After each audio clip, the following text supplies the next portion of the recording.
Welcome everyone to episode 40 of the Looks Like a Movie podcast. We are back from covering non-struck work now that SAG-AFTRA and the AMPTP have reached a deal ending the strike. So in celebration, we're going to be catching up on some Celebration. I was taking a 2023 fucking drink. releases. Later in the episode, we're going to give updates on our favorite and least favorite movies of 2023, but we're going to start by going through some of the releases that we haven't been able to cover for the past couple months in a bit of a rapid fire format. I got my phone here. I got a little timer. We're going to talk about one movie at a time for 60 seconds. And when we reach the 60-second mark, I will tell us to stop. So we get 60 seconds to talk about around 13 movies. Technically 17 movies, but 4 of them are Wes Anderson shorts. We're gonna bunch those together. All right, don't be afraid to talk over somebody. Oh, brother. Yeah, we gotta squeeze in as much as we can. Are you guys ready to jump into the first one? Okay. I guess I wasn't ready. What did you think was going to happen on a podcast? What do you need to do to get ready, Owen? Man. Okay, well, we're starting with your favorite movie of the year. First movie on the list is Barbie. I will start the clock in 3, 2, 1. Okay. So I thought Barbie was really fun when I first watched it, but then as more time and like time separates, I'm like, the politics of the movie are really bad. But I think that's I'm Just 10 number was really cool, and I think that Margot Robbie's performance is really good. Yeah, I agree with the Margot Robbie performance. I feel like the strike's been on for a decade, man. That movie came out so long ago. Holy shit, man. Wait until you find out what the next movie on the list is. But no, I agree with the politics stuff. It's a little bit messy. I still think it's pretty fun. I think I would watch it again and still have a good time and laugh a lot. But I think my general takeaway from it is that it's the weakest of the 3 Greta Gerwig solo directing projects. For sure. I fear for that Narnia movie. Oh gosh, wait until we get to the new. You're just spoiling the whole episode, aren't you? I feel like we've seen the best out of Baumbach and Baumbach and the Baumbach Gerwig family. Yeah, I'm worried about him, man. What is going on? All downhill from here for those two guys. What is going on? And that's 60 seconds. Okay. All right, next movie, as expected, is going to be make real movies. Oppenheimer. I will start the timer in 3, 2, 1. I'm just going to get it right out of the way. Oppenheimer's my favorite movie of the year. We'll talk about it a little bit later in the episode, but I think it is perfect. And now today, like as of recording, we're getting all these fucking Oppenheimer clips on Twitter for some reason. What's up with that? It's like the best day of my life. Digital because it's on digital. Yeah, I've been watching every single clip, just like amazed by how good it is. I can't wait to watch it again. Oppenheimer's guys in that movie. So many great guys in that movie. It's kind of it's a triumph in editing. It's really kind of like a sensational movie. I think that I'm not as high as a lot of people, but it's I mean, what can you say? It's kind of like a self-evident piece of work. Josh Hartnett is back. I'm watching the clips and I'm like, if this shit doesn't get Best Picture, like, you know, like some people get annoyed about the whole like Best Picture thing where it's like the front runner. They're like, oh, well, I don't want to see the front runner. Like, this is like, I'm back in the front runner this time. Like, give this shit Best Picture. Well, especially since like it's such a moment culturally and everybody likes it. Like, nobody dislikes Oppenheimer, it feels like. Yeah, I mean, it's fantastic. I did feel like Cillian Murphy. Cillian Murphy's going to win an Oscar and we're out of time, but I had to squeeze in Cillian Murphy. Okay. No, Paul Giamatti. Next up, we have Teenage Mutant Ninja Turtles, Mutant Mayhem. Okay. This is 3, fun. 2, 1. Go ahead, Owen. Say what you're going to say. I don't know. This movie's really fun. I kind of forgot about this movie, which is like, has something to do with. Not a great sign. Yeah, it's not like it's not like a world breaker or a world changer, but I think for what it is, it's really fun. And I think like if you're going to take your kid to a movie this year, this is one of the best ones you could have taken your kid to see. I agree. I think it's very funny, and I think it's like well animated. Like I don't think there's a single chemistry among the turtles. I don't have an issue with it. It's just for what it is. It kind of is amazing voice acting from all around. Actually, from top to bottom, amazing voice acting. I think it's really cool to like have kid actors and just like let them have a say in like them having fun and how that translates into the movie. Yeah, I think I never saw that Good Boys movie, but it feels like Rogen has been kind of working on this kind of thing. It might be bad. But I'm just saying, like, Rogen's kind of always had this idea of like, hey, let's let kids be kids, and that will actually like lead to good child performances, which I think is like obviously like and that's 60 seconds. It's gonna be more fun, just like not because you guys can't see the timer, so it's more fun to just be able to cut. We should do this every episode. Yeah. Okay, next up, which we were talking about before we started recording, is Bottoms. 3, 2, 1, Bottoms.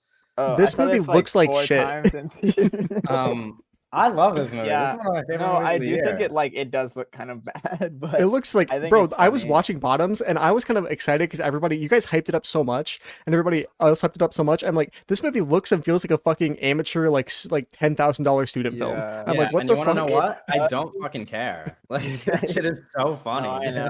It's like annoyingly shot, but I actually somehow like it doesn't bother me.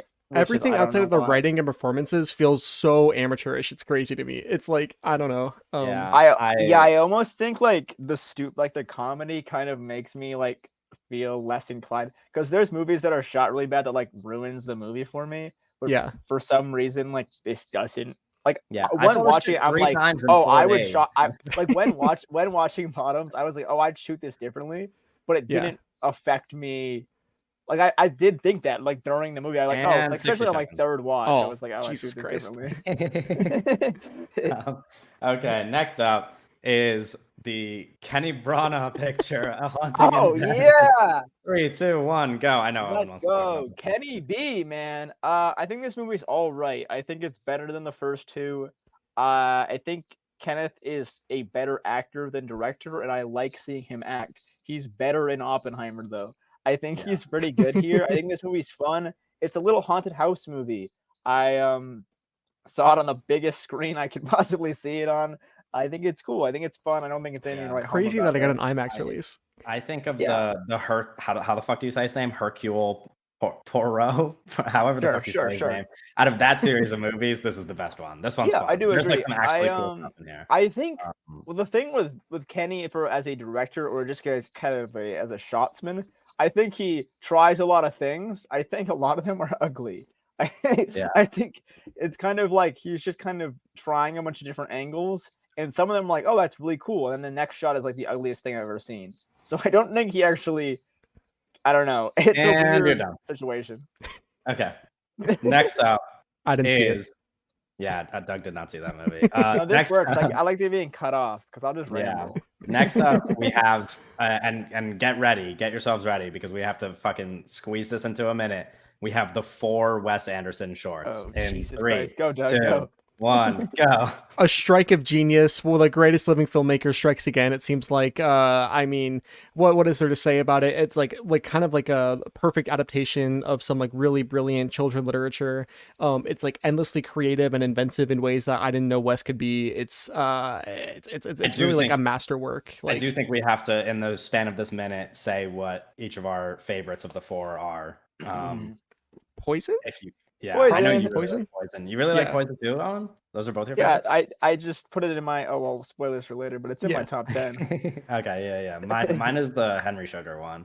But I like Poison a lot. Yeah, because Henry Sugar is like the centerpiece. You're anti-short film, so that's a long. Well, that's not really a thing that's true at all, actually. But no, but these are amazing. It's like Poison is some of his most like visually inventive stuff of his entire career. It's remarkable. It fucking sucks that it's Dev Patel's amazing. And should be in every Wes Anderson movie. It should be in every movie. It sucks that this is and on. We're out of time. Okay. I could have done another 2 hours. Find out next week when it's on when Doug finishes his sentence. Okay. Next up, we have one of Owen's favorite movies, The Creator, in 3, 2, 1, go. There's a Radiohead needle drop. John David Washington. That's true. Those are this one too, right? I think it's really pretty. I think Gareth Edwards has like a visual talent. I think the script's kind of like if he can find a writer, he might kind of make garbage. A real movie. Yeah, I don't really give a fuck because it works with me emotionally and it looks cool. It does look cool. Yeah. It's something I find really emotional is when none of the writing makes sense. Yeah, well, I was gonna say the movie gets significantly better probably if you watch it on mute. It looks great. I think we're all in agreement that it looks great. Yeah, I mean, I think objectively a very good-looking movie. I think Gareth Edwards making Rogue One and then just being like, all right, I'm gonna just do my own thing, because I think him learning like there's obvious like Star Wars riffs, but I think that like his fucking version of the Death Star is so menacing. And you're done. I'm having so much fun with this. Okay. Why is it? It's always me. Bro said, okay. Next up, we have the 10th movie in a franchise, Saw 10. In 3, 2, 1, go. This is a whole lot of fun. This is like a fun. lot of fun. I never seen a movie. It's Owen cool. has not seen this, right? I think no. I think that the death scenes and stuff are cool in it. This one, the narrative structure of the film is a little bit more traditional. I would say than traditional and broader than some of the other Saw movies. It has. I don't know, but it's cool. I think it's one of the better Saw movies for sure. Yeah, I think the fact that they make him just like a cute little old guy for like the first 40 minutes of the movie is one of the best things ever. Like he's just this sweet old man, and then he's like sketching how he's gonna like make traps and kill people. Yeah. And he's like fucking adorable, and then I'm like crying by the end of the movie. I'm like, what the fuck is going on? Yeah, this one's a lot of fun. I love the needle drops of the score in this one. I got a haircut the other day, and I was telling the guy who cuts my hair, but shout out him if he listens to the podcast. I don't think he does, but I was telling him to go watch this movie. So I guess everybody listening should watch it too. And we are out of time. Okay. Next up. I think we are all in agreement. Well, actually, Owen hasn't seen this, I don't think, but everybody in the world might be in agreement. One of the worst movies of the year, The Exorcist Believer. In 3, 2, 1, go. This garbage. Sucks. This shit is garbage. Like, it is not only disrespectful as a follow-up to an Exorcist movie, it is equally disrespectful and maybe like borderline offensive as a standalone movie by itself. It's like the bad decisions don't end. The craft of cinema is so sloppy in this movie. Yeah, It's kind of like the entire like final 30 minutes of like exorcism stuff is like boring garbage. Like it's not even interesting.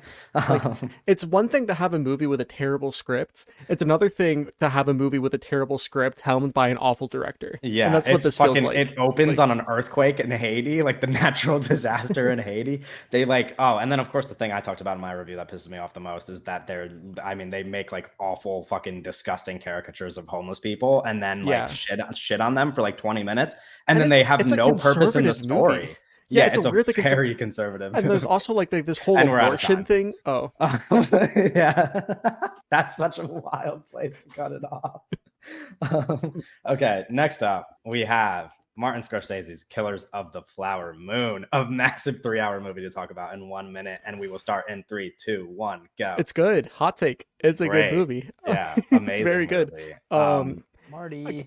I'm gonna go out on a limb and say it is not his most important movie. Like a lot of people are just like confidently blaring out there. But I think the reason why people bring that up is because it mixes like some of the things that he puts into his movies, like his mob style, like that type of stuff, with like him maybe kind of looking back and reflecting on his past work and centering different people in a story in a way that's important.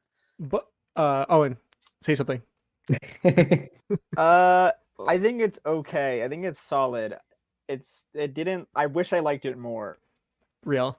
I watched it a second time and I liked it a lot more after watching it twice and then thinking about it more and like reading some other like critics I think it's got 3 of the best performances. I like the way it ends. I think the way it ends is like the most interesting part. Yeah, the way it ends is great. Lily Gladstone deserves an Oscar and hopefully she gets one. I love just De Niro. I think I just like De Niro. What else do you love? You can't tell us because we're out of time. Next up we have Next up we have the blockbuster hit of the past month, Five Nights at Freddy's. In 3, 2, 1. You didn't see this yet, Doug, right? No, I haven't seen it. I literally just posted a video about this, saying how bad it was. But I kind of talked about it that it's for people who like lore of horror movies but don't like watching horror movies. But I also mentioned that there is no like lore in this movie. It's just referencing lore that you would know if you played the games. Yeah, it's referencing like MatPat videos. Yeah, it's just not. So I mean, my big takeaway is that it's not for me. Yeah, like, it's an Easter egg movie. It's an Easter egg movie for people who don't like horror movies. Yeah, which is like, I don't think it's the worst movie of the year. It's a weird I think it's really audience boring. That the people who like this are going to really like this, and I don't think anyone else is going to care for it. That's I agree. I compared it to Josh Hutcherson, though, I think is a solid actor, and I think could be in good movies if people allowed him to be in good movies. Yeah, but it looks like his career is not leaning that way. Yeah. Getting paid, anyway, we're done. That's 60 seconds. Yeah, grab that bag, Josh. Next up, we have Anatomy of a Fall. In 3, 2, 1. Me and Doug have seen this one. It's okay. I think that some of the lighting is really interesting. I love how all the characters are like backlit throughout the whole thing with like these big windows and like the snowy outside. It gives the movie a really interesting feel. I hate some of like the digital zooms that happen during the trial scenes because it feels like the fucking Office, and I'm like, why is this in the fucking movie? It really takes me out of it. I'm like, that was a fucking atrocious creative choice. Well, one thing I'm gonna eat up is a courtroom drama though. Like, I love the courtroom bits, but we go away from them so often, and it also takes a while to get to them. The courtroom bits are kind of my least favorite parts of the movie. That's interesting. Okay, fair enough. I think they're fun, specifically because the prosecutor is a fucking psycho, dude. Like, some of the stuff that he says. The prosecutor is but that's just like French people, I think. Like, I was talking to our friend. That's how it goes. I was talking to our friend Hardy about it, and he was like, "Yeah, it's basically like the movie's like if Twitter arguments could hold up in court. Basically, that's like what the prosecutor was doing." And that's 60 seconds. Sounds awful. Damn, I had so much more to say. Yeah, no, we for the people who are listening, if the strike did not end, we were going to do a whole episode on this movie, but you only got 60 seconds, so that's what you get. Finally, our last movie on the list, which I don't think Doug has seen, but correct me if I'm wrong, is The Holdovers in 3, 2, 1. Both me and Owen, two of our favorite movies. Paul Giamatti, lay out the Oscars. I don't think this is a movie I would traditionally like, which doesn't incline me to necessarily leap into Alexander Payne's filmography. It's a very like typical by the book narrative movie, but I think which those movies lend to the performances. But I think when you have a performer like Giamatti, who is arguably like top 5 actor in the world right now, like I believe in him so much. I think he has so many like legendary performances to me. I think that's why this movie is so good, because he is so good. So I think there's other reasons. I think this is the textbook example for this year of a movie that like can do everything like in a pretty typical way, but if you put enough heart into it, it works. I think if the emotional beats hit for you, I think you're gonna like this movie. Yeah, I fucking love this movie. I mean, this is like one of my 3 favorite movies of the year. Giamatti, and we're out of time. Okay. Should have been Gladiator 2. That was a really fun. That was fun. Section. That was fun. That was a lot of fun. I feel like we did pretty good. I mean, obviously we could have talked about most of those movies for longer, but I feel like we kind of killed that. I think we did pretty good. Yeah. Okay. So now that we have completed that, we should do the entire MCU like that. No, that would be really fun, actually. There's no way you guys are gonna watch all the MCU. Let's get. Well, we've seen most of them. We've seen most of them. Yeah, I guess. It's like I would have to watch like 3 movies to catch up. Like, it's like not that. There's no way Owen has seen all but 3 MCU movies. Have you really seen all but a couple of them, Owen? You watched most of them growing up, like. Growing up, I mean, like I haven't seen like some of the newer stuff. But there's no way you even remember what happened. Yeah, but I don't even have to be on all of them. I wasn't even on all of these. Yeah. So I'm gonna take a back seat for. Okay.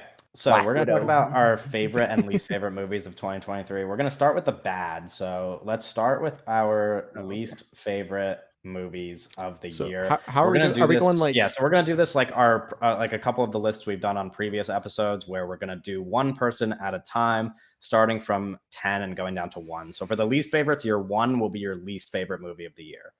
Okay. So we're starting at 10, our 10th least favorite movie of the year. All right. Okay, I will go first, as is usual at this point, I guess. I kind of switched around my bottom 10 right before recording this because I wanted to make sure that I stuck with the list that are the ones I want to talk the least favorably about. My number 10, just squeaking in there, is 65. It's just like, I don't know. I think compared to the rest of these movies, it's just like kind of a whatever movie. Like, it's just disappointing in every way, but it's not nearly as bad as any of the other movies on this list. And it at least has Adam Driver, which the 9 movies below this do not. Shout out Adam Driver, my favorite Nets fan. Shout out. Yeah. Is that really your favorite Nets fan? More so than John David Washington? Yeah. Damn. All right, Doug, you're number 10 on your list. Or least favorite. I feel bad. I'm gonna be honest for what my list is, but I feel bad shitting on this movie like this. I don't think that's like this movie's that bad, but I'm my number 10 least favorite movie of the year is the film Sakra, which is a movie directed by Donnie Yen. It's a Hong Kong film. Um, it's like not like it's just not worth checking out. You know, it's not like a terrible movie, but it's Yeah. like a weird. It's like just like kind of a bad um like MCU ripoff, Yeah, basically. you also don't really seek out that many bad movies. Like I think the difference between Yeah, our lists, of course, Kevin is that loves those. I've seen some pretty bad movies, Yeah. but you don't really seek those out. So like your number 10 is not like the Yeah, biggest this is just like insult. it's just like yeah, this isn't like terrible. It's not like put on a hazmat suit and avoid at all costs like some of these other movies are going to be. It's more Yeah, so like this just like a step above like mediocrity where it's like if you're interested in it, you probably just shouldn't. It's not worth checking out, you know? yeah. All right, Owen, your number 10 least favorite. I mentioned this earlier when we talked about bottoms, about how like a movie can just be shot so bad that it's just gonna ruin it for me. And the last voyage of the Demeter is like unforgivably shot. It's just like everything is shallow focus and you can't see shit because it's in the dark and you're on a boat.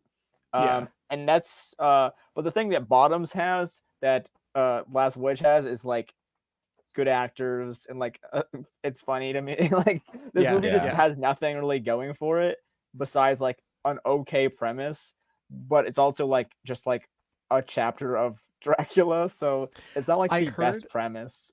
Well, that's what I heard. I forgot what podcast it was, but I was listening to another podcast, and they were like, they should just like just remake Last Voyage of the Demeter like next year. They should just try again, give it to a different Yeah, I director. mean, I Like, think it's a solid, like, I don't know. It's not like, again, it's I don't think it's the greatest premise, but I think it is a like cool little like B horror movie premise.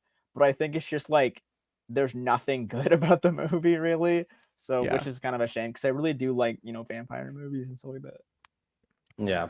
Okay. Moving on to our number 9 spot. I have a movie that you guys probably haven't even heard of. Shotgun Wedding, which is With Oh, this that's an J-Lo? year's Amazon movie, yeah, right? it's this year's J-Lo J-Lo. rom-com, which Oh, like yeah, obviously J-Lo you can guys never be on know. my Yeah, bad obviously list. you guys know how I feel about Marry Me and how I will eat up these J-Lo Oh romances. shit. This I is think you not as better fun have as stuff. this is not as fun as Marry Me. It's not good. Yeah, it it's like a wedding and then like these people like come and kidnap Shotgun. all of the wedding It's like guests the and Deer Hunter. they're like trapped on an island. It's like sure. I haven't seen the Deer Hunter, but I don't think this is like Does Yeah, it's Shotgun like Wedding take place during the Vietnam War, perchance? no. it's No. J-Lo doing Russian roulette. Yeah, it's just bad. If you're gonna watch a J-Lo romance, just watch Marry Me. That's the takeaway. Doug, you're number 9. My number 9 is a little horror movie called Malum, which is an interesting concept because it's Anthony Bro's making up DiBlasi movies now. remaking I did hear about this. his own cult horror movie from 10 years ago called The Last Shift. Last Shift. And Malum, which came out this year, it's just him, the own director, remaking his own movie with a higher budget, and it's bad. It has really terrible acting. There's like cool like moments in it, I guess, but it's like not worth it because it's not a very well crafted movie. It's not super interesting. It's just like it's like a director remaking his own movie but worse. With Yeah. you know what I mean? It's like it's very strange. Yeah. So that's my 9th worst movie of the year. All right. Oh, and your 9th worst? Indiana Jones and the Dial of Destiny. Crazy. I don't even think I I've was seen too on many the, bad movies for I that don't to be even think that I was long. on the episode that you guys talked about it, but I don't even like the good ones. Yeah. So yeah. And yeah, and this one isn't I even didn't made rock by with this Spielberg. one. This is the worst one. Yeah. Yep. Fair enough. Okay. My number 8 pick is the Jesse Eisenberg directorial debut, When You Finish Saving the World. Real. I might not my have favorite thought this movie. would be I don't know if this would have been as bad of a movie for me, but I had this weird experience while watching it where and I don't know if you guys can relate to this, but sometimes I think about my writing and I'm like, what is like the worst way that this could come off to somebody reading it? I'm like, what if this got turned into something and like what would the worst reaction to it be? And I watched this movie and I was like, this would be me at like my most annoying and unlikable. Like this would be like the movie that mine's I make much that would more make annoying. me hate myself. Yeah, mine's so that made me gonna really get me locked despise this movie. We gotta lock you up already, buddy. I don't know. Oh yeah, it's just not very good. Shout out Finn Wolfhard, friend of the pod. Yeah, friend of the pod, sure. Finn Wolfhard. It's not your fault, buddy. I mean, he's not that anyway. You could talk Julianne Moore. Also, you could talk about your number 8. Yeah, Julianne Moore is really the one that should Shout be out exempt Julianne. from the hate. Anyway, Doug, your number 8 pick.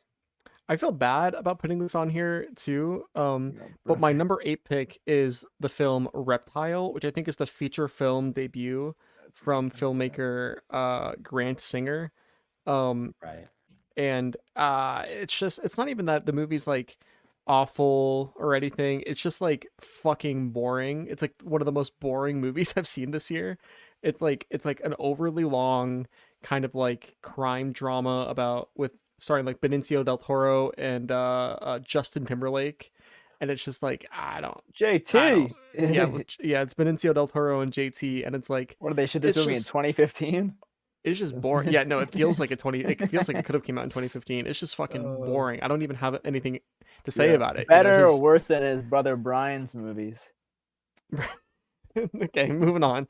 Okay, moving on. All right, and you're number 8. Oh fuck! I was thinking about that joke too much. Renfield. Renfield, another bad Dracula movie from Universal. Let me take over, please. This is a Chris McKay movie. And the worst thing, the worst thing is disappointment, really. And I never thought this movie was going to be good for any time they ever showed like a trailer or anything. The disappointment comes from Nicolas Cage as Dracula is perfect casting. And there's a moment in the beginning where they do like a flashback where they're giving like they're riffing off of the old Todd Browning movie from the 1931, and it looks beautiful. You have the letterboxing, you have the smaller aspect ratio with the black and white. It looks like it's on film, probably fake film. You got Nicolas Cage, beautiful lighting. Best shot of the movie is when they're riffing off Browning for like a minute or two, and then the rest of the movie looks like fucking shit, and the rest of the movie is really bad. And I guess another disappointment is what's his nuts is Renfield. He's a solid actor. Nicholas Hoult, solid actor. It's not really his fault. Awkwafina is fucking awful in this movie. That dude who played Sonic is really bad. It's just an annoying action comedy where it like shouldn't be an action comedy, and it's kind of a waste of talent. That's true. Yeah, they made a Renfield movie where Renfield is best friends with a fucking cop. Like, what is? Yeah, like what are we doing, like... Chris McKay? Chris McKay should be out on my lawn headless. All right, you're up, Kevin. All right, my number 7, right, least favorite is The Flash. I'm actually surprised this movie isn't lower on the list. This shit kind of sucks. Yeah, we'll get not to even the worst. Later. Yeah, it's not even the worst superhero. I don't even think this is the worst superhero movie of the year. Not to spoil, but the most disrespectful. I think there's an even worse superhero movie. But yeah, The Flash. I disagree. Is not. And I'm gonna put the movie you're referencing next. I mean, like, listen, they both make our bottom 10s. It's not really like it's that much of a competition. They're both bottoms. Yeah, The Flash is I don't know, not good in any way at all, and not even entertaining. And I actually almost fell asleep watching it. I couldn't fall asleep because I was crying too much. Over the emotions of the film. Yeah, it was so emotional. Right. Yeah. Because they Barry do a good is job like with that for sure. Running in time. What are we on? Are we on number 7? My number. Yeah, we are on number 7. My 7th least favorite movie that has come out in the year 2023 of our Lord that I have seen is Ant-Man and the Wasp. You've seen The Lord? Quantumania. Oh. No, he's seen a movie that I've like soft defended because I'm like, it's his biggest movie. No, okay, no. My whole this thing guy is the number one Ant-Man fan. No, my whole thing is like the movie's not that bad. Like, because people are like, oh, the movie's like unwatchable, and it's like, no, it's not. The movie's bad. It's just normal bad. It's not like, you know what I mean? I think there's an added layer of MCU badness to it. I don't know. I mean, every MCU movie is bad. Well. But yeah, Ant-Man and the That's a Wasp: different Quantumania. I don't want The to biggest hear thing your about it is shit, like man. it's one of the ugliest movies this year. Not Yeah. even it's not the There's ugliest there's superhero like a movie. 10-minute Dunkin' Donuts campaign in the middle of it. Yeah. Um, The whole thing is very like volume, green screen, fucking slop, Yeah. slop, cheap, yeah. slop, gross. And also, I want to say it. Listen, this is nothing. I have nothing against this woman. She's probably Oh, a no. professional, totally nice lady.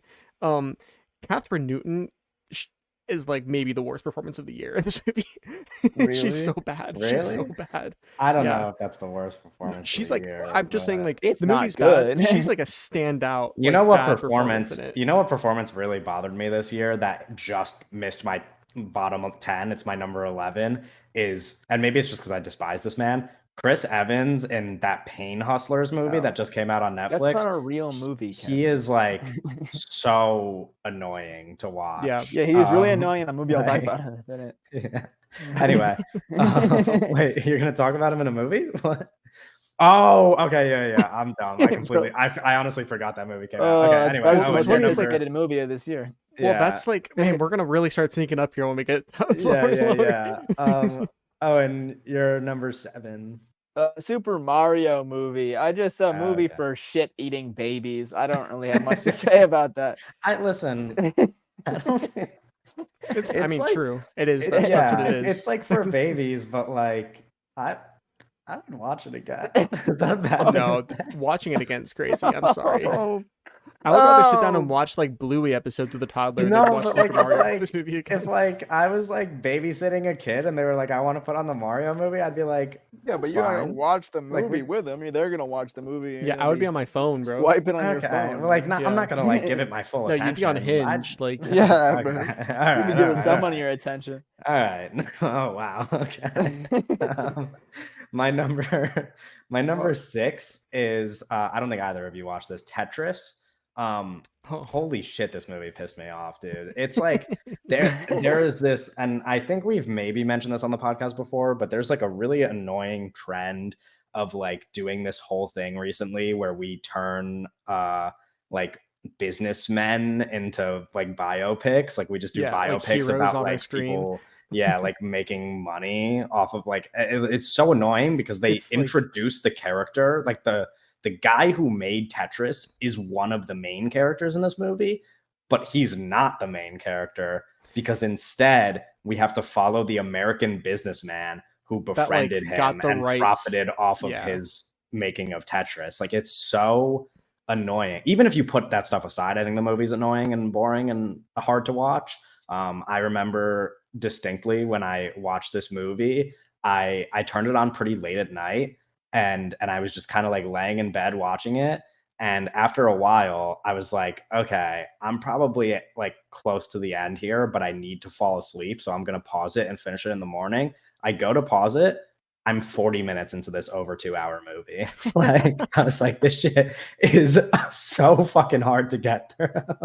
I just don't, I know like a lot of people really enjoyed it too. I'm like, I saw people on Twitter, like, posting videos of like some of the music in the movie, like the needle drops. I'm like, these are embarrassingly bad. Like these are not fun at all. Like the movie has I felt no joy. So yeah, I that's did my not number watch 6 it. least favorite. I would not recommend it, of course. Doug, your number 6. My 6th least favorite movie that I have seen this year, and there's lots of bad movies I didn't watch because I try to avoid movies I don't think I'll like. As was referenced earlier, I was excited for this movie. I was optimistic. Ghosted, directed by Dexter Fletcher, is really bad. Like it's like really That's bad.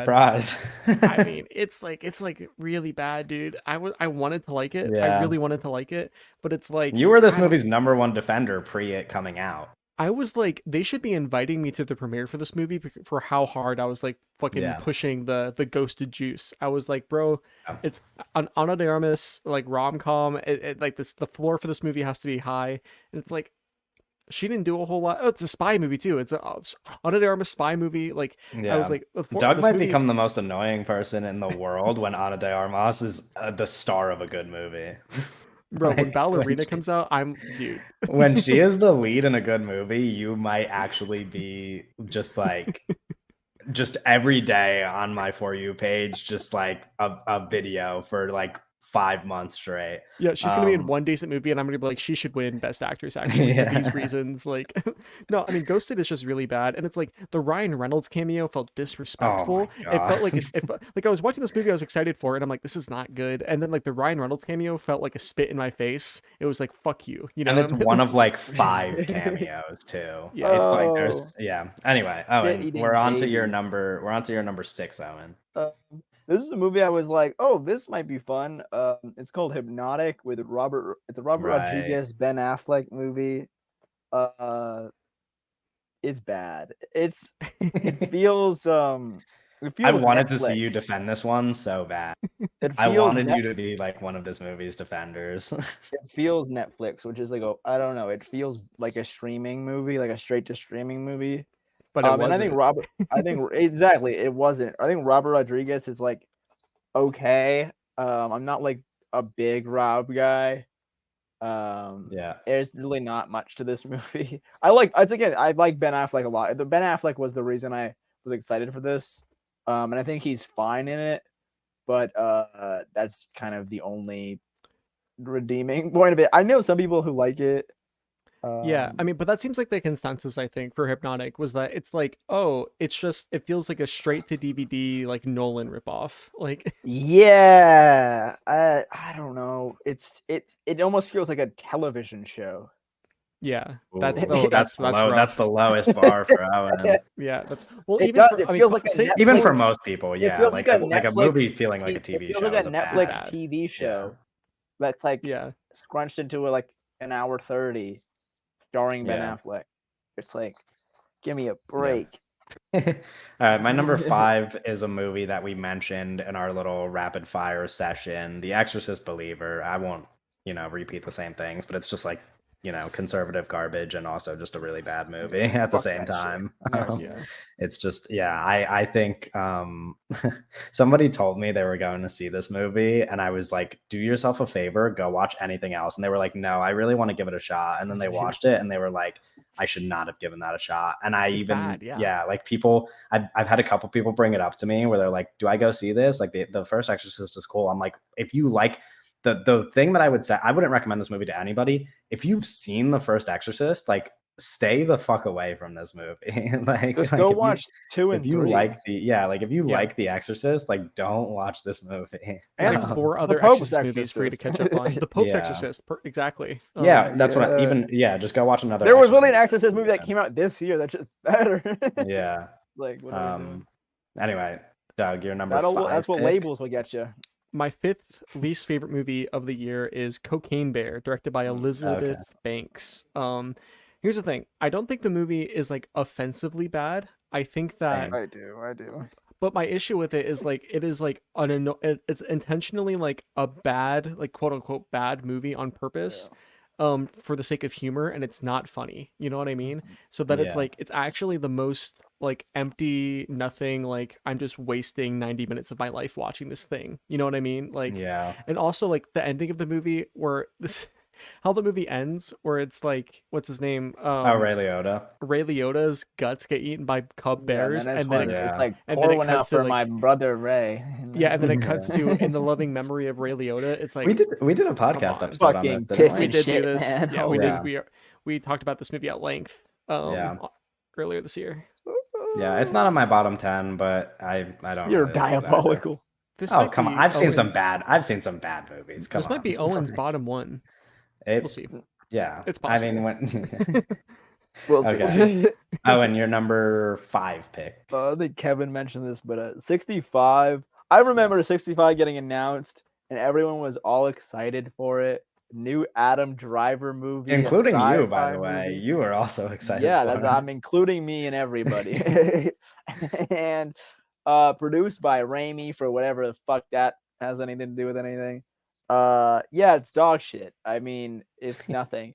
It wants to be After Earth so bad. The dinosaurs are lame as shit.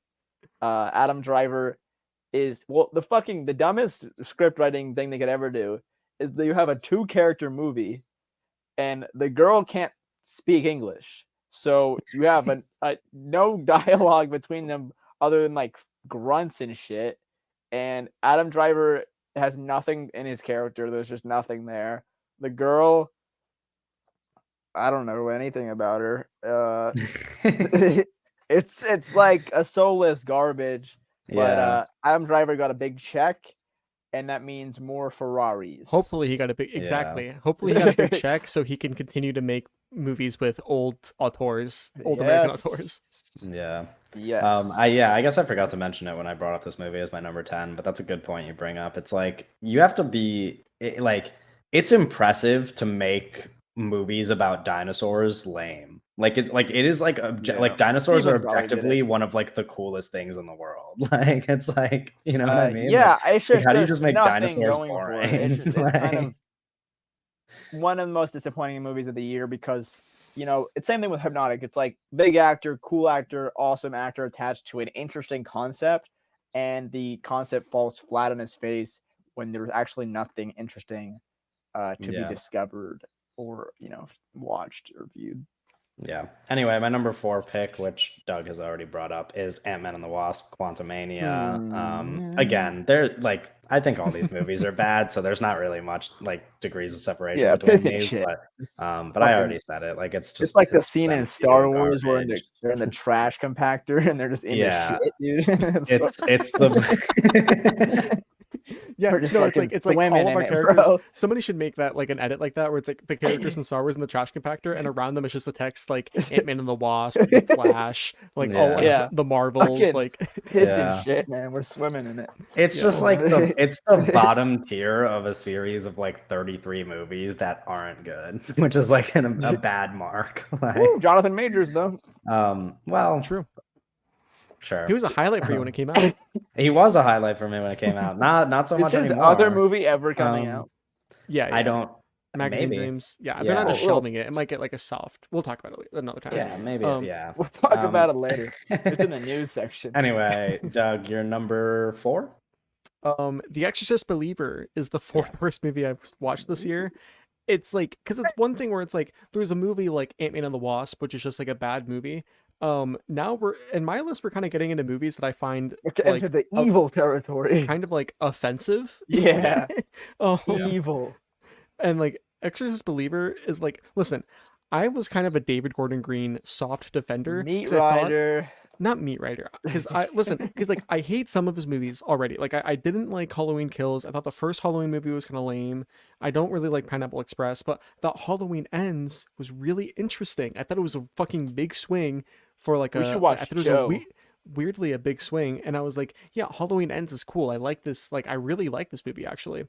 And I was going into it and I'm like, you know what, maybe we're gonna get something interesting here. The trailer came out, I'm like, this trailer is fucking terrible. And then I went to go see it with my mom, and like the whole time I'm like every like fucking first 15 minutes totally solid, right? Like normal movie shit. Yeah. After that, every 10 minutes something would happen and I'm like, what the fuck? You know, I'm like, why did they make this decision? You know, like like on a writing level, on a directing level, on like a level of blocking and cinematography, and like on like on editing. The editing is so bad in this movie, and it's like on every fucking level of filmmaking I'm like, man, what the fuck? You know, like what the hell happened? So yeah, that movie's bad. Yeah. Oh, and your number 4 pick. I wasn't here, but Doug talked about Ghosted. Yeah, piss and shit. I don't know. This movie is just annoying. I watched the movie on a train on my phone, and it still annoyed me, bro. Like it's just like, I don't know. Chris Evans, it feels like there's just like they're in 2 different rooms. There's like zero fucking chemistry. I like Ana de Armas. I don't really remember much in this movie. It's a Netflix ass story. Like it's just like it's like a stupid Wattpad shit. I don't know. Wattpad. Yeah. It's like who wrote this? It's like, I don't know. It's bad. Yeah, no, it feels like weird fan fiction with actors on Wattpad. You know, like, and it would be the most offensive thing done to The Exorcist if that other movie didn't come out. That's true. Yeah, I forgot about Exorcist that. just got pissed on all year, bro. Holy. On the year, the same year fucking William Friedkin dies. No yeah, less. I know. They were just pissing on his grave. What a joke. Seamless transition as well, because my number 3 least favorite is Ghosted. So now we've all covered it.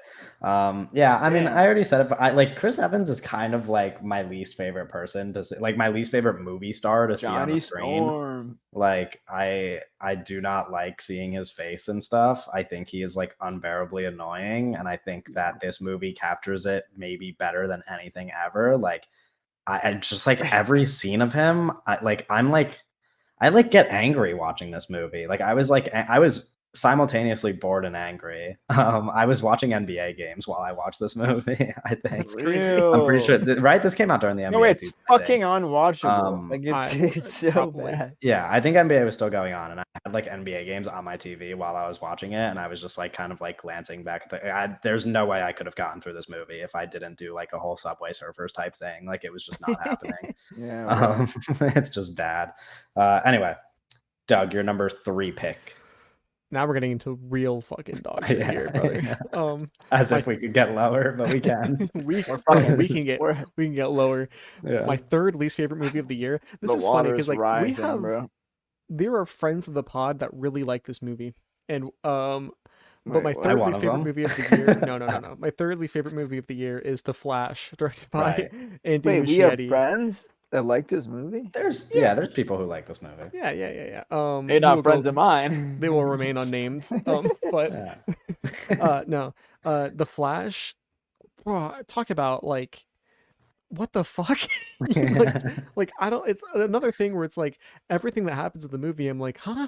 Like what? Yeah, there's not like a decision as you like climb through the movie that like makes more sense than the last one. You're just like, where are we? Like what? And it's like kind of like what you guys were saying about like Ghosted, where you're like, this movie's really annoying. The whole time I'm watching The Flash, I'm like, this movie's fucking obnoxious, and it looks so ugly. One of the maybe like the ugliest. Honestly, if we're going from like price, from like the like how much the movie costs, the ratio of like how much the movie costs to how good the movie looks, right? It might have one of the worst. Worst like price to aesthetics ratio in the history of cinema. Like I don't know if there's a movie this expensive that looks this bad. You know what I mean? It's so bad, dude. And it's like offensive with the fucking dead people at the end.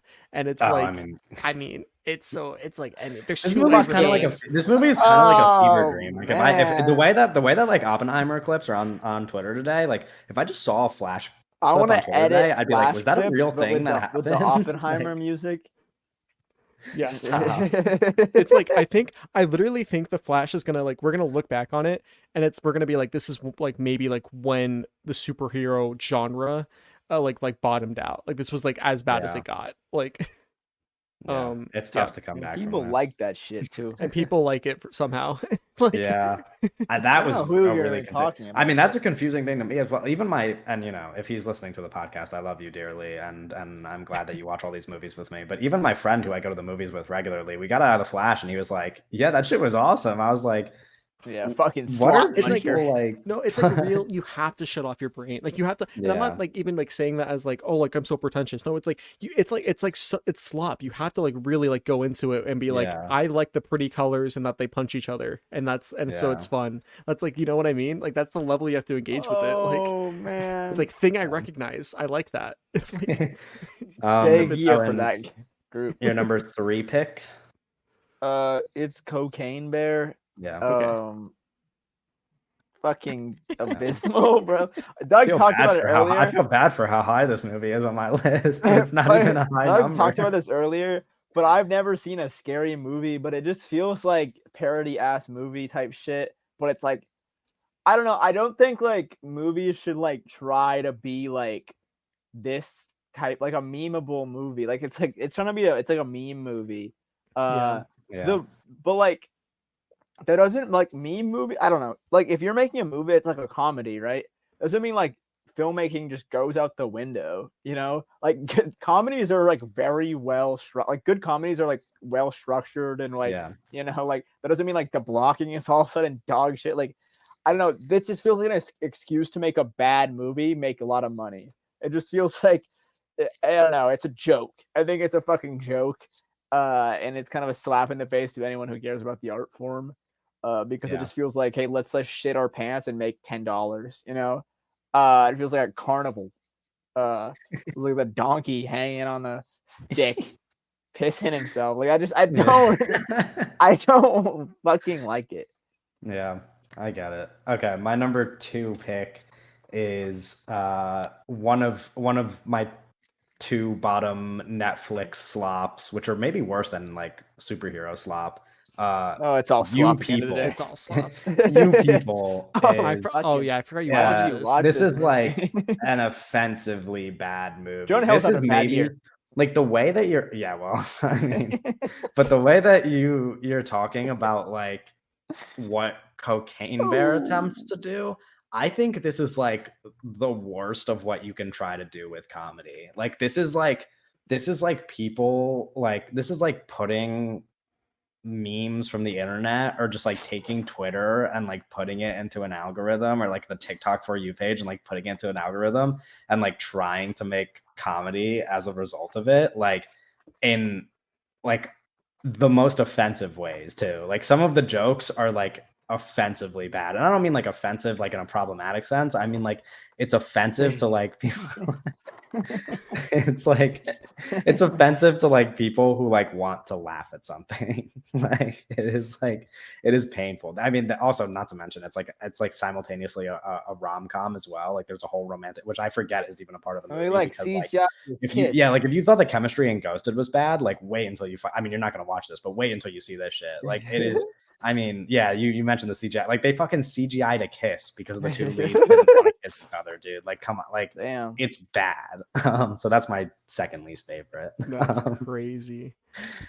My second least favorite movie of the year is a movie that almost certainly nobody that is listening to this podcast has seen. Oh, But it is the Chinese propaganda film Born to Fly.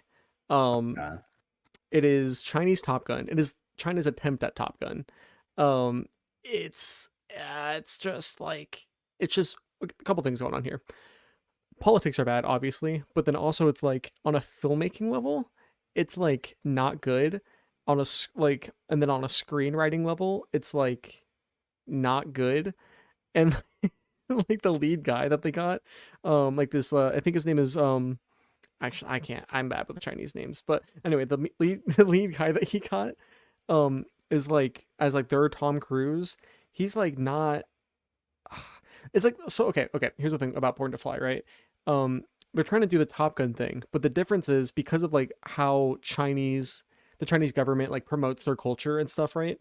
It's not doing like where like Maverick. It's not doing. They don't have a Maverick character, whereas Maverick is like he's going against the system. He's like a rebel or whatever. The lead guy in Born to Fly is like he just has to do things by the book. It's like you know what I mean? It's like he's a good soldier. It's like yada yada yada yada. It's also just very boring, and that's kind of the worst crime a movie can have. Yeah, it's never a good pairing when you make a terrible movie that also is not even fun to watch. Yeah, no, exactly. It's not fun to watch. It's like I'm watching it and it's like, oh, it's like a slog to get through. Yeah, so Born to Fly, not good. Chinese Top Gun. Yeah. Okay. Oh, and your second least favorite movie of the year? Ant-Man and the Quantum Boy. It's like yeah. A movie. I don't know. It's like, I mean, forgettable, stupid. I don't know. True. Both things are true. I actually don't remember what the plot of the movie is.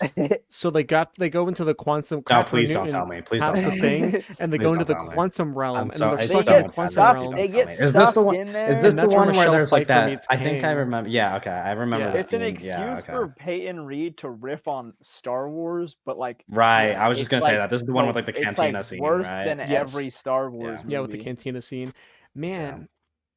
Get Michelle Pfeiffer into a real movie, bro. She is amazing.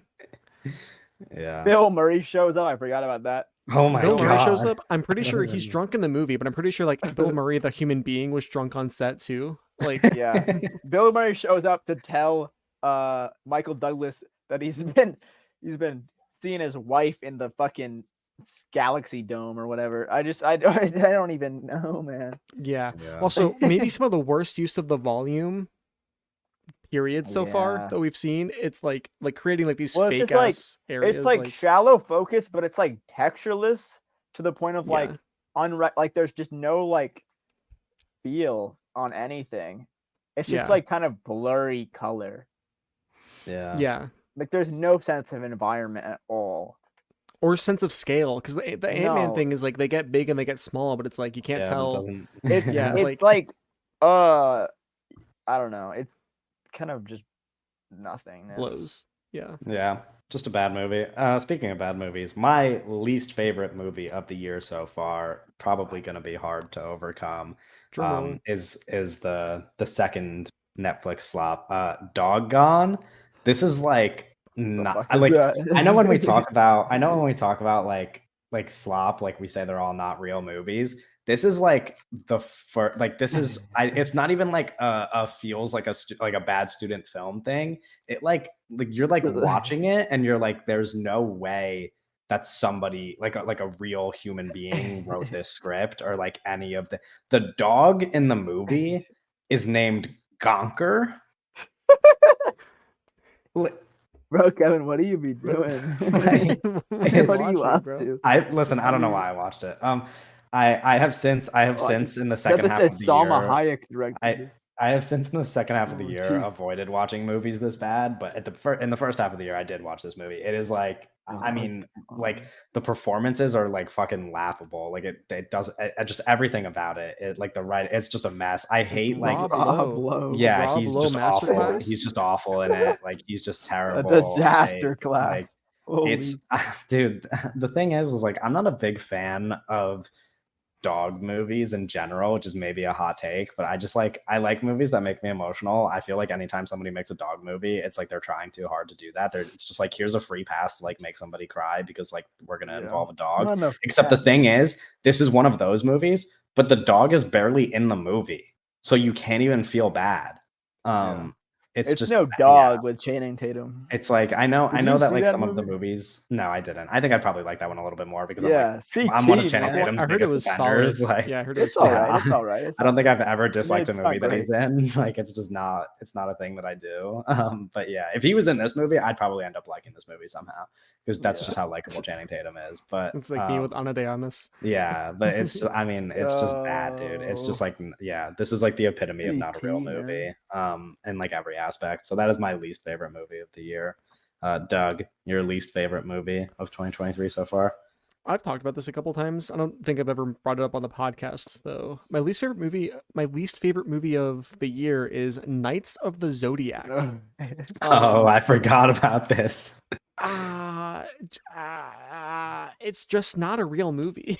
You know, there's like a couple moments in the movie where I'm like, oh, it's like, this is really bad. But then there's moments where I'm like, professionals were involved with this. I thought it was fake when I saw the poster in my theater. Yeah. I thought it was like a fake marketing campaign. There's like it's like those Power Rangers short films on YouTube. Like there's towards the end of the movie, there's a close up on one of our like main characters, and I was thinking like, was there a makeup department or did this actress do her own makeup? You know, like those were the kind of thoughts I was having while watching. I was like, what the fuck? You know, and it's like this movie had like a $10 million budget or something, and I'm like, this is money laundering. Like, what are they, like, you don't see it on screen, you know? I don't know. It's one of those few movies that I've seen where I'm watching it and I'm like in my head trying to go like, how did something like this get created? You know, like what happened for this to be the final product for something this expensive is very strange. I don't know. Yeah. Okay. Owen, your least favorite movie of 2023? Enjoying properties that exist under the Warner Brothers fucking like IP whatever is like being like a fan of like a shitty sports team where the owner is just like the fucking worst guy, but he's like 40, so you're gonna be sitting around here for another decade or 4. He's not going anywhere because he's the owner, right? And you have to like kill him or he's just gonna keep making these bad decisions. I think like The Flash is the biggest thing kicking the balls I've seen in a while. I don't know. I'm just as a fan of some of the Warner Brothers DC properties that have existed in the past decade, to see how far we've come into the slot machine is just like it's just such a pain in the ass. And I think this movie is just like, as a fan of like the art form, a kick in the face, and it's like a double kick in the face as a fan of like the DC property. So I just like, I don't know, this film is just really annoying. Because Yeah. we literally had good DC movies like 5 years ago or some bullshit, and now like we're just making garbage.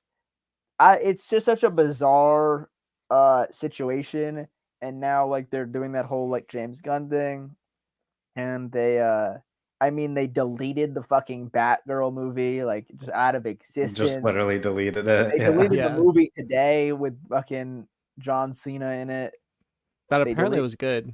Yeah, people apparently liked that movie. It got good scores. It's kind of an anti-art thing at that point, when like it's like, oh, this movie's doing well on test ratings, let's delete it. Like, it's just it's kind of fucking evil to tax write off movies. There's just kind of a lot of evil anti-art, like, malpractice shit that happens at Warner Brothers. Is David Zaslav? I have a real question. Is David Zaslav the Antichrist? Exactly. I don't. In our world, yes. Yeah, I just like and you know what I mean, like in the world of like us as movie enjoy. Obviously, there's worse people on the planet. It's like, it's just kind of uncomprehendable, like the decisions that keep being made from that company. And I think The Flash is kind of the if you had to put any movie in like as the face of like the malpractice that's been going on the past few years, that's the movie. So it's kind of just a pitiful shit movie as like a movie. Michael Keaton's just thrown in there. Oh god, it's like, I forgot about that. If you're a fan of the Michael Keaton Batman, we put him in a fucking death simulator so you can watch him die a couple times. So like, there you go for that. I think Supergirl is like cool, I guess. I don't know. Sasha Cale seems like a fine woman. She seems like a nice lady. Ezra Miller, it's two of them. There's two Ezra Millers. Insane. I wonder if they got paid twice. I don't fucking know. Ben Affleck's possible last performance as Batman, he's fucking making. Yeah, not even Ben Affleck could save this for you. No, Ben Affleck's double in this list. Yeah, like Barry's making like incel joke. I don't. It's like he's like never had sex before or something. I don't know. There's like a weird joke in it. I don't. Every time, it's just bad. It's like really bad. And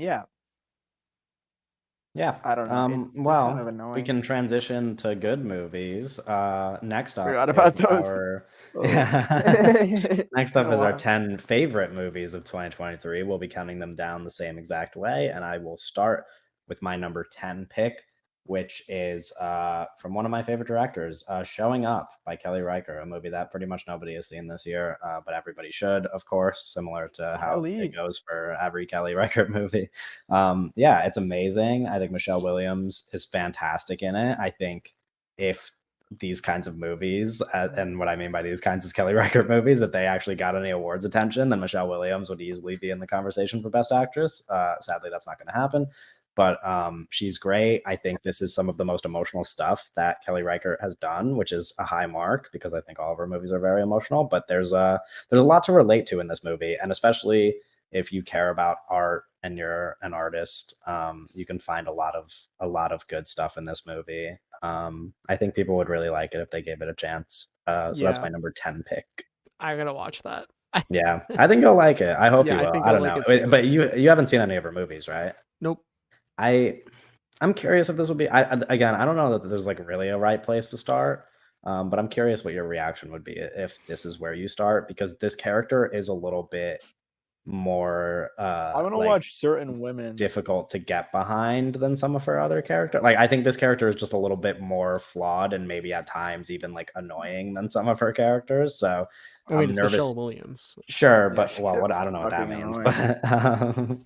but she's Wait, great in like other you ever seen the Fablemans? Holy No, shit, okay, man. whatever. Oh. I Michelle Williams is one of my favorite actors because she collaborates Yeah, with Kelly of Reichardt often course. and kills it every time. Yeah, I don't know. I think you'll like it, but I'm just curious because it's definitely Yeah. like I'm she gonna watch has the one with Certain Lily Women with Gladstone. Lily Gladstone. Yeah, I mean, and Kristen Stewart. Yeah. yeah, Oh, I mean yeah. they're both in the also Those are the Certain two Women. guys. Yes, I mean, they're Certain Women is like separated into 3 parts, and the 2 of them are in the same part. Like they're Yeah. the 2 main characters of that. I mean, it's just fantastic stuff. It's like Yeah, the I need best, that. I like, also want to watch Personal Shopper. That's not. yeah, I also that doesn't have anything to do with it, but I also want to watch that movie. Yeah, I'm no, just kind of going but on like tangents, but Kristen and Lily Gladstone in Certain Women, like their dynamic for that like 40-second minute of the or I didn't know minute, it's an section of the anthology. movie. It's yeah, there's 3 parts. Oh, kick me in the balls, why it's don't you? yeah, you don't get Lily Gladstone and Kristen Stewart for the whole movie. You only get them for the last like 40 minutes, but it's fantastic. You'll love it. You could even I was gonna say you could skip to that part because I don't know if you like the parts before it. But, I mean, obviously don't do that. But Laura Dern is in the first part, and then Michelle Williams is in the middle part. Okay. And they're both I really like both those parts, but I think that they also get progressively better. I think the Kristen Stewart and the Lily. Anyway, we're going on a tangent. Doug, your number 10 favorite movie of the year.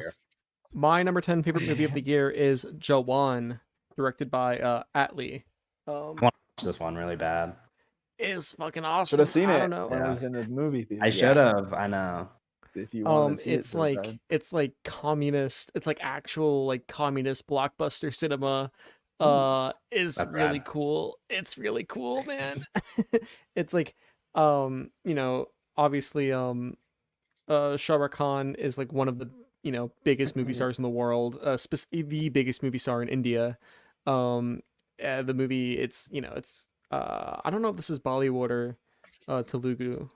Anyways, it's on Netflix. If you would like, here's my pitch. Oh, it is? I didn't know that. Yeah, it's on Netflix.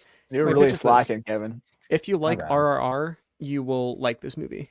And that's all I'll say. Or maybe not. If you like RRR. So like RRR with better politics.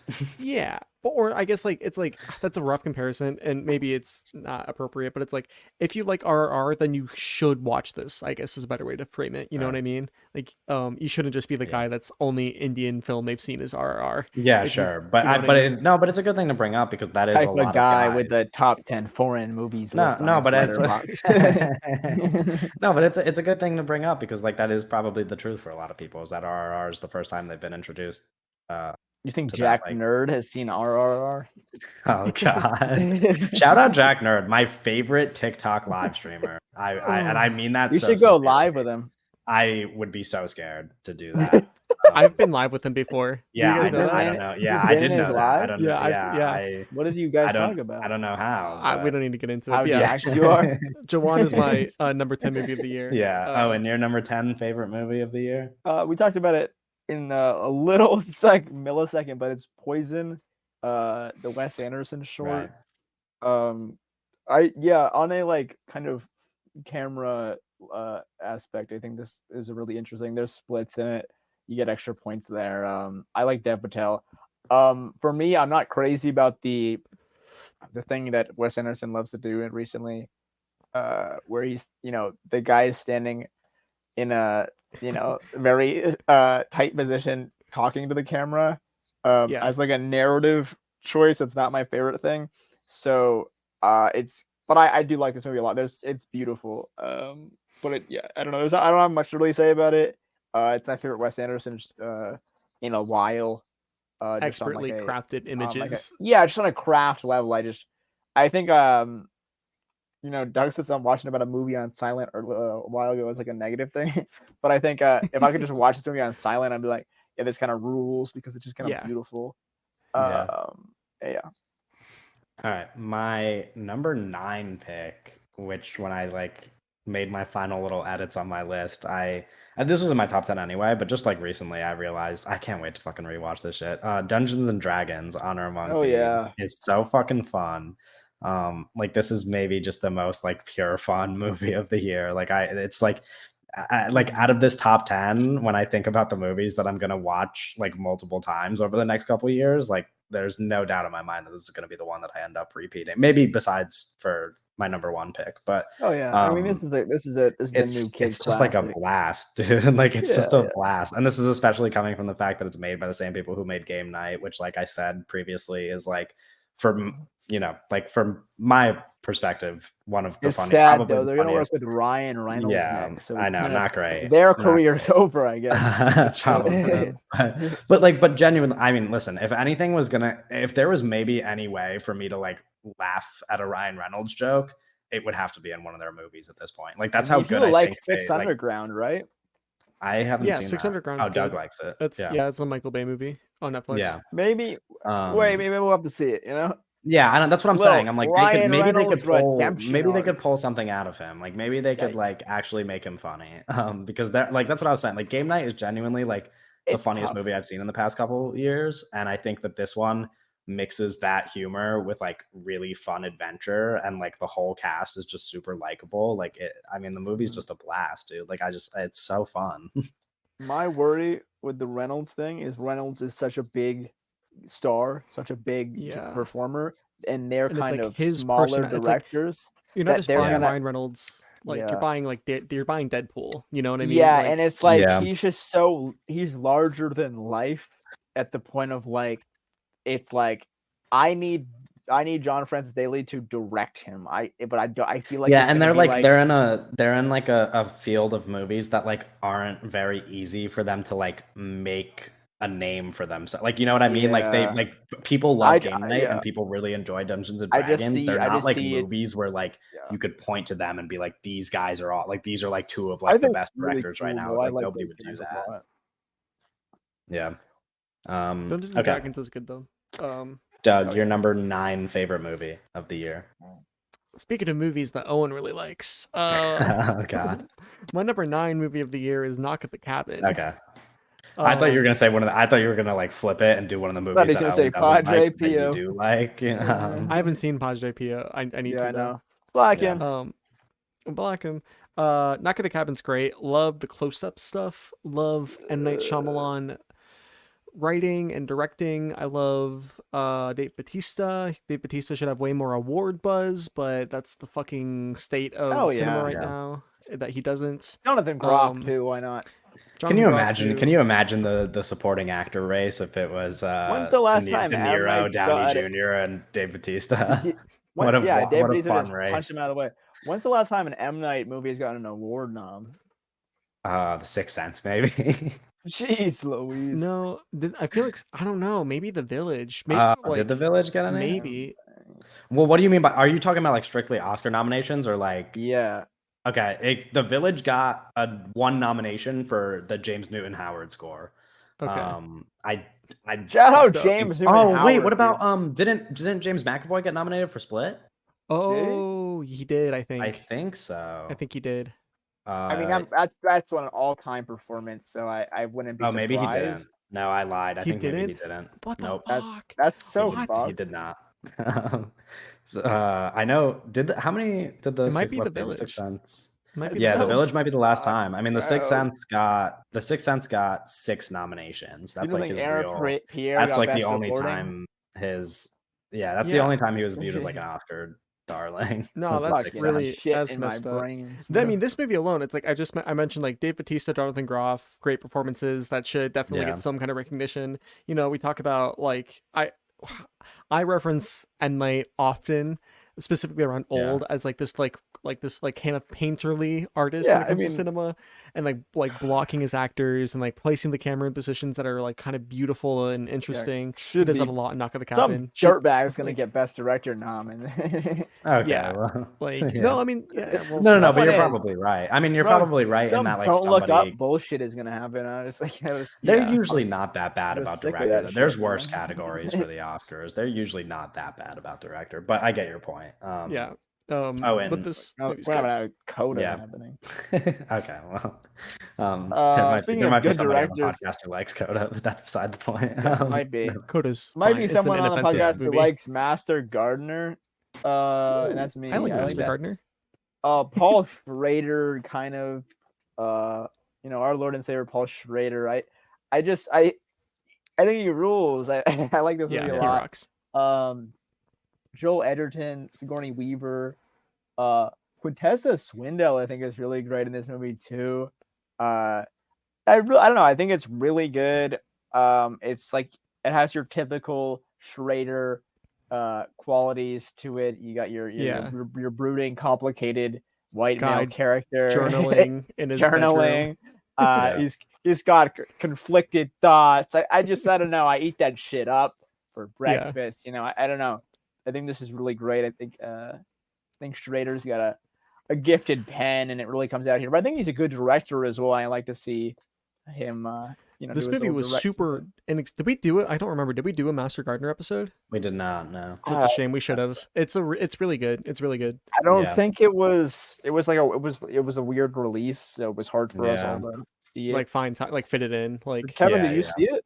No, I did not yet. But and the other thing is that I do kind of want to watch the entirety of that trilogy. I want to watch the Card Counter as well, maybe before I watch Master Gardener. So it's the Card Counter, Gardener, and First Reformed, which I have to rewatch as well. I'd like to maybe do those in order. It's a toss up, really, but I really like this movie. Like they're all really good. I think my plan will be that when I catch up on some of the 2023 releases I missed at the end of the year, I can try to the world just starts fucking flowering, bro. That shit. I was gonna mention that. That's one of my favorite scenes all year, actually. In the theater, I watched it in the theater, and I literally bursted out in tears at that moment. I was like, "This is so like." It's kind incredible. of a terrific movie that no one really is gonna talk about because the release was kind of small. I don't. It was like I think Magnolia Pictures dealt with the distribution, which it's like I don't want to listen. They're a smaller distribution company, but it's like, man, the release wasn't great. They tried their best. I don't know. This movie kind of seems like a forgotten movie of the year, but I do think it's one of the best that has come out this year easily. For sure. I just think it's kind of a work of art that kind of is very good. Yes, I mean it's like real cinema. It's a real fucking movie. It is a rarity. Speaking of Oscars, Joel Edgerton should be up for an award too. But he gets no. At least in consideration. But he's not gonna get a fucking pigeon note. Yeah. My number 8 pick will keep the Knock at the Cabin train rolling. Knock at the Cabin is my number 8. It's great. It's like I think it's some of the most emotional that M. Night has made me. I mentioned this. I think I talked about this when we did the Real Talk podcast. I don't think I've talked about it on our podcast, but I think I mentioned on that episode that I was like, I sent somebody like a long, passionate voicemail or like voice message, like a 5-minute voice message where like by the end of it, I just like started crying because I was like talking about the like movie so passionately. And you put it at fucking 8. No, listen, because it's like, I mean, obviously, the 7 movies above it, I think, are great. It's no like knock on the cabin. But knock on the cabin. I did that on purpose. Kevin just let it. No, it's just great. I mean, Doug already pointed out most of the things that I like about it, of course. But yeah, it's just it's one of my favorite M. Night movies. It's great. I cried a lot. I still cry thinking about it. I think it's lovely. I think it's like some of the best encapsulation of like his just like really pure, like beautiful optimism. It rocks. So that's my number 8. Doug, your number 8 pick. John Wick Chapter 4. So I'm gonna keep this brief. Unlike the movie, there's a scene where blind Donnie Yen is kicking John Wick's ass with a cane while John Wick is like scrambling on the floor for a gun, and it's really cool. I agree. That's a cool scene. that's my short. It's a movie full of cool scenes. We did do a whole episode on it, but it's a movie full of cool shit. And I think Owen thinks so as well. I know Owen loved it. The way that I feel about John Wick 4 is the way that Doug feels about Bottoms, and Bottoms is my number 8. So we'll do a little trade-off there. They play Party for You by Charlie XCX in this movie. Song's fucking amazing. I love that song. They also play complicated in this movie. That is true. Kind of banging soundtrack. Not even kind of. Yeah. Kind of a bangers. I don't know. Marshawn Lynch is in this movie. He's great, by the way. I just listened to him on a podcast the other day. He was on the Smartless podcast. He should be on our like, podcast. the newest episode. Fun guy. Fun dude. Can we make that episode? Would love to that episode would be fucking. Can any listener connect us to bizarre. Marshawn Lynch? What movie were we talking about? I don't even know. The The Longest Hop Yard. movie, the Hop movie, the bunny movie. Yeah. Yeah, I don't know. I think this movie's funny. I do. I think it's fun. I really have fun watching this movie. I saw it many times in the movie theater. I just think it was a fun. This is the most I've seen a movie in theaters this It year. was. I think the same. I think it was just it was in theaters when I first moved back to school, and I had like time before classes started, so I just could go. And it's just a really fun movie. It's like 90 minutes. It's a fun movie. I don't think it's perfect by any means, but I like a lot of the people in it. I think they're really fun performers. I think they're funny. Yeah, and it's just like it's a fun comedy movie that is not the most common thing that we get anymore. Yeah, it's my first honorable mention. It's the first movie off my list. It's my number 11. Yeah, I do think like I think the high school I like high school movies. I think they're interesting. I think the high school like satire of like the football team is really funny to me. As like I don't know, I just like how like the point of view of the players are like the goofiness of that. It's jolly. Yeah. It's a little jolly time, you know. Yeah, no, I agree. My number 7 pick, which I don't think either of you have seen, my number 7 pick is How to Blow Up a Pipeline. I still haven't seen that. Just fucking. Oh no, Owen has seen it. He doesn't like it. Yeah, and he told me it's we're just not like, doing. Wait, did we do a podcast on that? No, we did not. No. We were going to, and then the strike. Yeah, I wish we did, but then. Oh, the strike happened. Yeah.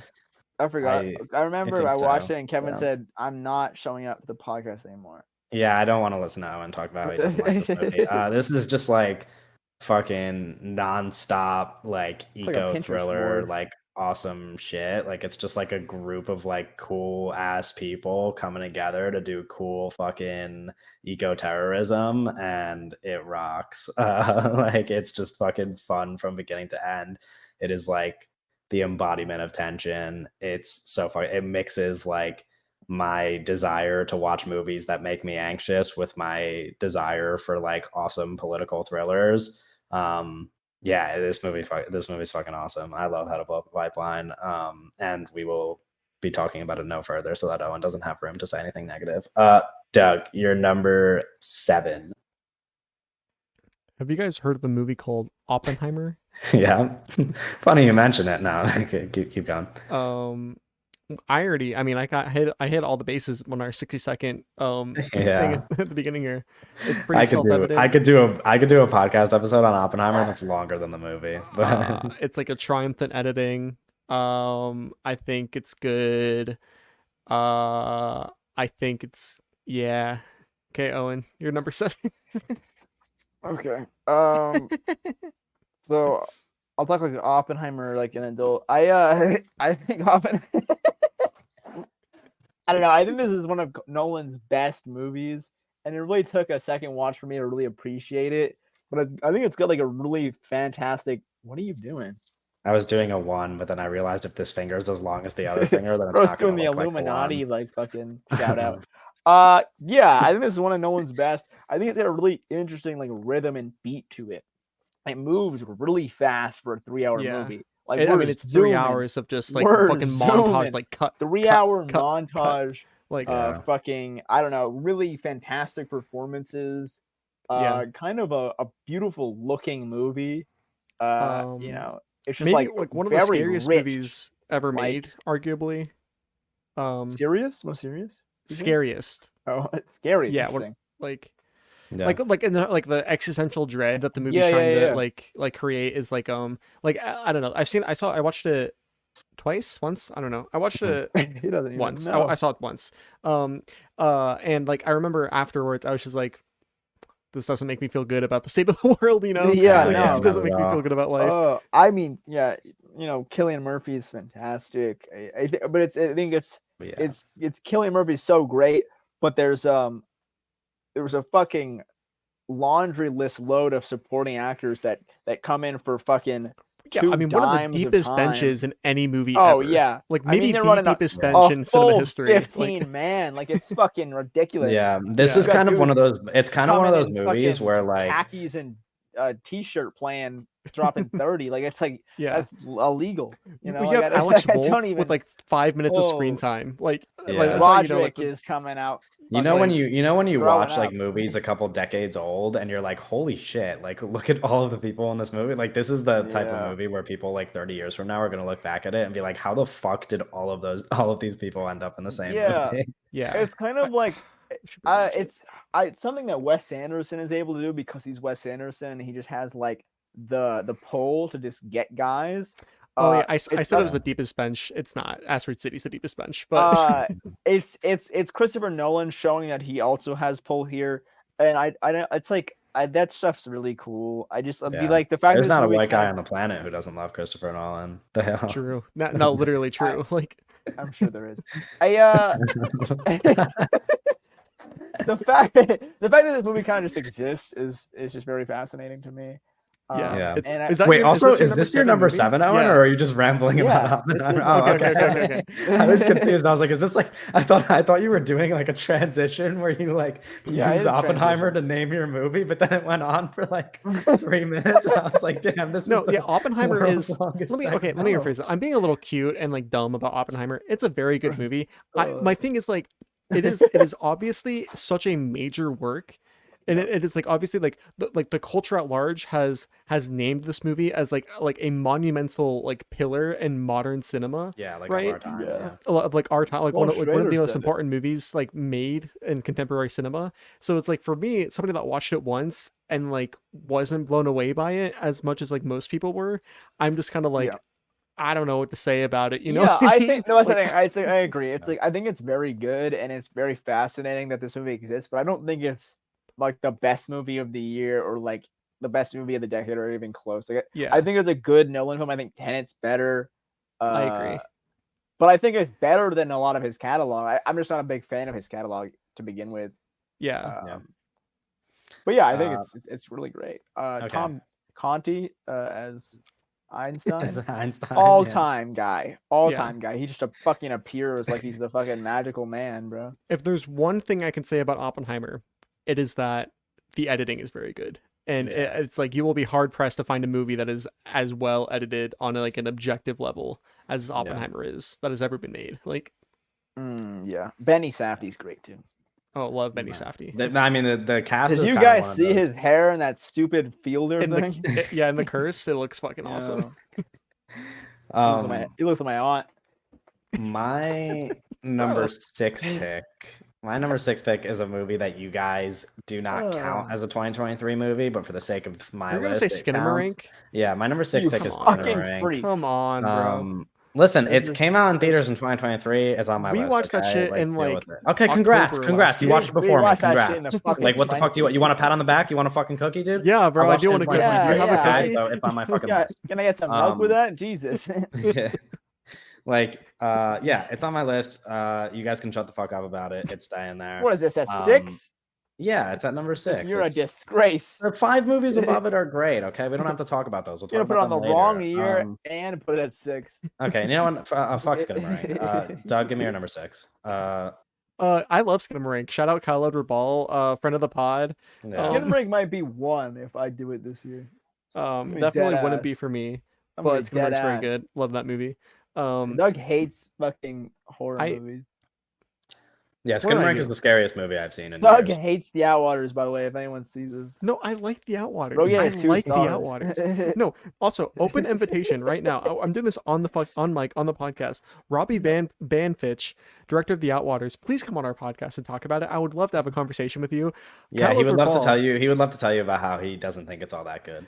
I like it. I think it's like a really interesting fucking movie. Kyle Edward Ball, director of Skinamarink, please come on our podcast. We would love to talk to you. That's like, listen, just putting that out in the air. My sixth favorite movie of the year is The Killer, directed by a guy named David Fincher. You heard of him? You ever heard of him, pussy? Yeah, this movie fucking rocks. Okay, it's too bad it doesn't count as a 2023 movie. I watched it twice in theaters. theaters. It's a fucking Netflix freak movie. Oh, Jesus. I watched the shit twice in theaters. I'm gonna go see it a third time in theaters. This thing is really amazing, and it's my favorite score of the year. My favorite score. What's his name? What is his name? Morrissey, the Nine Inch Nails guy. Trent Reznor. Sorry, gosh, my brain Reznor. Fucking. I was like looking on. Yeah, he's great. Like, he's an all timer. Yeah, the Trent Reznor score in The Killer, I think is fucking amazing. I'm not going to talk about it very much because we're going to do a whole episode about it. Little tease. But yeah, Killer is my sixth favorite movie. Wait, a tease though, man. All right, Owen, your sixth favorite movie of the year. I don't know my passcode. Dungeons and Dragons. I'm hoping my phone. Yeah, I mean, Kevin talked about this a little. It's kind of we talked about earlier how bad Chris Evans is. Chris Pine might be the best Chris. You know, he's the definitive Chris. Yeah, he's great in this movie. Michelle Rodriguez is cool. It's like I don't know. We don't get high fantasy is kind of a dead little genre because of the Lord of the Rings. Make it a comeback. It only kind of high fantasy only kind of exists on TV nowadays. You know, with the big boom of Game of Thrones, just every popular fantasy movie has kind of led us into the worst, or any like high fantasy media has led us into like the worst direction for it. We've just kind of gotten into like very grayscale TV slop, which is like the worst kind of shit. And yeah, that's actually high fantasy really is kind of like existing just on TV right now. Like, yeah. So for this movie to exist and this movie to be good is something that puts a smile on my face. I love Hugh Grant. I mean, there's a lot of great people in this movie. Sophia Lillis is really great as well. What's that guy's name in Detective Pikachu? He's really solid. Justice Smith, my favorite. Justice Smith is really good. He's like low key one of my favorite working actors right now. Like, yeah, I just get so excited when I see him on screen. I think he's a fun guy. I like these guys. He's great. The movie's cool. I'm assuming I feel like we should get another one, but yeah, I'm hoping we do. We didn't make that much money, right? So yeah, I'm hoping we do. I don't know. We'll see. I don't know. I think it's a really fun movie. If I talked about this with Oppenheimer, a lot of these movies that are on my top 10, I'm like, I'm really happy these movies just fucking exist in the landscape of the modern day. And I think this movie rules. I think this, like Kevin mentioned too, but I do think this is a movie that's going to stick around and be one that, you know, you throw on a. Yeah, it's like the perfect movie to like throw on when you're hanging out with it. Like you guys just want to watch. Yeah, you know no, I mean, it's so fun. It's so fun. Like this is a fun movie. It's so fun. Yeah, it's really fun. Yeah, my number 5 pick is Killers of the Flower Moon, which we mentioned in our little. I forgot this movie existed. Session. Yeah, I mean it's fantastic. It's one of my favorite movies from Scorsese, and I was watching some of his movies kind of leading up to its release, and I'm super impressed by it. It's one of my favorites. Obviously, if you've heard me talk on the podcast before about my love for Kelly Reichardt, that comes hand in hand with my love for Lily Gladstone, and like seeing her in a role this massive and just like giving one of the best performances I've seen in my entire life is quite amazing. Obviously, like you pair that with the fact that Scorsese is doing great stuff, and I think that as much as I can respect him and as great as he is, I don't know that he always tells the kinds of stories that I'm super interested in. I think Age of Innocence, for example, is like one of the exceptions where I'm like, this is the kind of thing I love. And now Scorsese is directing it. Killers of the Flower Moon, like this is the kind of story that I want to watch a movie about. And Scorsese does a fucking fantastic job with that. Like it's just great stuff. So this is my number 5. I agree. It's very good. My number 5 favorite movie, my 5th favorite movie of the year is Beau is Afraid, written and directed by. This isn't higher. Number 5. Ari Aster. Well, I don't know. The way you talked about it, I thought this was like a top 3. Well, we'll see how the chips fall. You know, it's like right. like, You shuffle stuff around. I do the same thing. it's Yeah, like fluid, it you know? flows. It flows. Yeah. What was that? Fuck, I was muted, bro. Yeah, you're muted. What was that? Never mind. I just fucking yelled at you. Oh. I don't have it in me anymore. Crazy. Yeah, no, Beau's Afraid. Did we do an episode about this? I forgot. Does anybody remember? I don't know. Listen, they all listen. We're like 40 episodes deep now, man. I think we reached the number where we're allowed to say that we don't remember, right? 40 is like enough. I don't know. I feel like 40 is enough. We're retiring. No. Like where it's like we're allowed to say that we don't remember if we talked about something. Anyway, Doug, keep talking about Beau's Afraid. I'll check if we did an episode on it. We did do an episode on it. We did do an episode on it. So here's what I'll say. I find the movie deeply relatable. I think that it's incredible. Ari Aster is literally me, etc., etc., etc. Ari Aster would be a dream interviewee. Now that we're talking about directors who want to get on the show, it's a big jump in popularity. Yeah, if you want to listen to us talk about it in depth, go listen to our episode about it. I'm sure it's great. I don't know. I'm sure it's totally awesome. Who's on that one? Is there a guest? Is there? No, I'm just asking if we're all on it. We are all on it. Yeah, we are. It's us talking about Beau's Afraid and Evil Dead Rise in the same episode. Who the fuck scheduled that program? You mean 2 movies coming out the same week? I don't know. Why don't you fucking ask them? All right. Yeah, ask us from the past. Yeah. Okay. Owen, what's your 5th favorite movie of the year? Yeah. Okay. Owen's figuring out his fast code again. You okay, buddy? We are going a little long. We are, but that's okay. It's The Pope's Exorcist is my number brother. 5. Yeah. Fuck yes. This movie's kind of rules. I don't know. I was just like, I watched this movie before I saw any Exorcist movie, and I was just like, hey, Exorcism kind of rule. Okay. Yeah, it does. It rocks. Who also rules is Russell Crowe on that little. What do you call that bike thing? No, a Vespa. That's what it is. The Russell Crowe, trench coat, hat, Vespa, going around Italy, telling the fucking Pope to screw himself. I just that's just kind of a vibe, man. I really rock with that. Yeah, Russell Crowe does a silly little accent. He's a little silly Italian man. I think this is a movie. I always think about this movie. It's like if I saw this movie in the store, I'd fucking snatch it away right away. You know, I'd like to take that one home with me because I think this movie's just this is if you had this on a film reel, you'd ruin it. You'd play it so many times that you never see it again. You know, I think this is I think it's easily like an instantly rewatchable kind of movie that you can kind of watch again with similar to Dungeons and Dragons experiment. I think you can just kind of pop this one on yearly. I really do think it is kind of a beautiful little movie that exists, and apparently we're gonna get fucking 200 of them. And, I hope so. I hope we get 20 of these fucking movies. Oh my god! Because it's just I mean it's one of the issues with with an Exorcist movie, you gotta have a power that combats and juxtaposes these demons, and when you have the fucking swagger of Russell Crowe, on the other opposite end, it's a dynamic battle that it's popcorn and curly fries, man. I eat it up. Yeah, like if the Conjuring universe is like losing its steam and coming to a close slowly, which listen, I'm on for the ride. I'm going down with the ship if the ship's going down, you know what I'm saying? But I'm just saying, right? If the ship is going down for the Conjuring universe, like having Russell Crowe universe is gonna save it. Like no, like the Pope's Exorcist could be like the thing that like replaces the void, where it's like Russell Crowe is totally like a suitable kind of like replacement in this space for Patrick Wilson. And I love Russell Crowe for taking this job. Yeah, because I mean it's such a fun job, and I think it's kind of a unless they paid him $90 million for this, it's really a testament of like just the craft that he's in it for. That it's wonderful. It's awesome. He's just really, really dope fucking movie.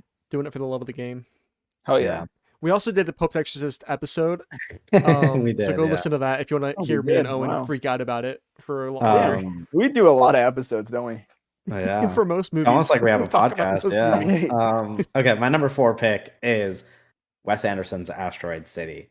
My favorite Wes Anderson movie as of Really? right now. Yeah, I love this thing. I What think a it's chunk. great. I want to watch it again. I want to watch it again immediately after seeing it, but I didn't get a chance to go to the movies again I did for watch it. it again immediately after seeing it. Yeah, I should have. I really should have. I I will did watch it too. again soon though. When I'm able to watch it again from home, I'm gonna watch that.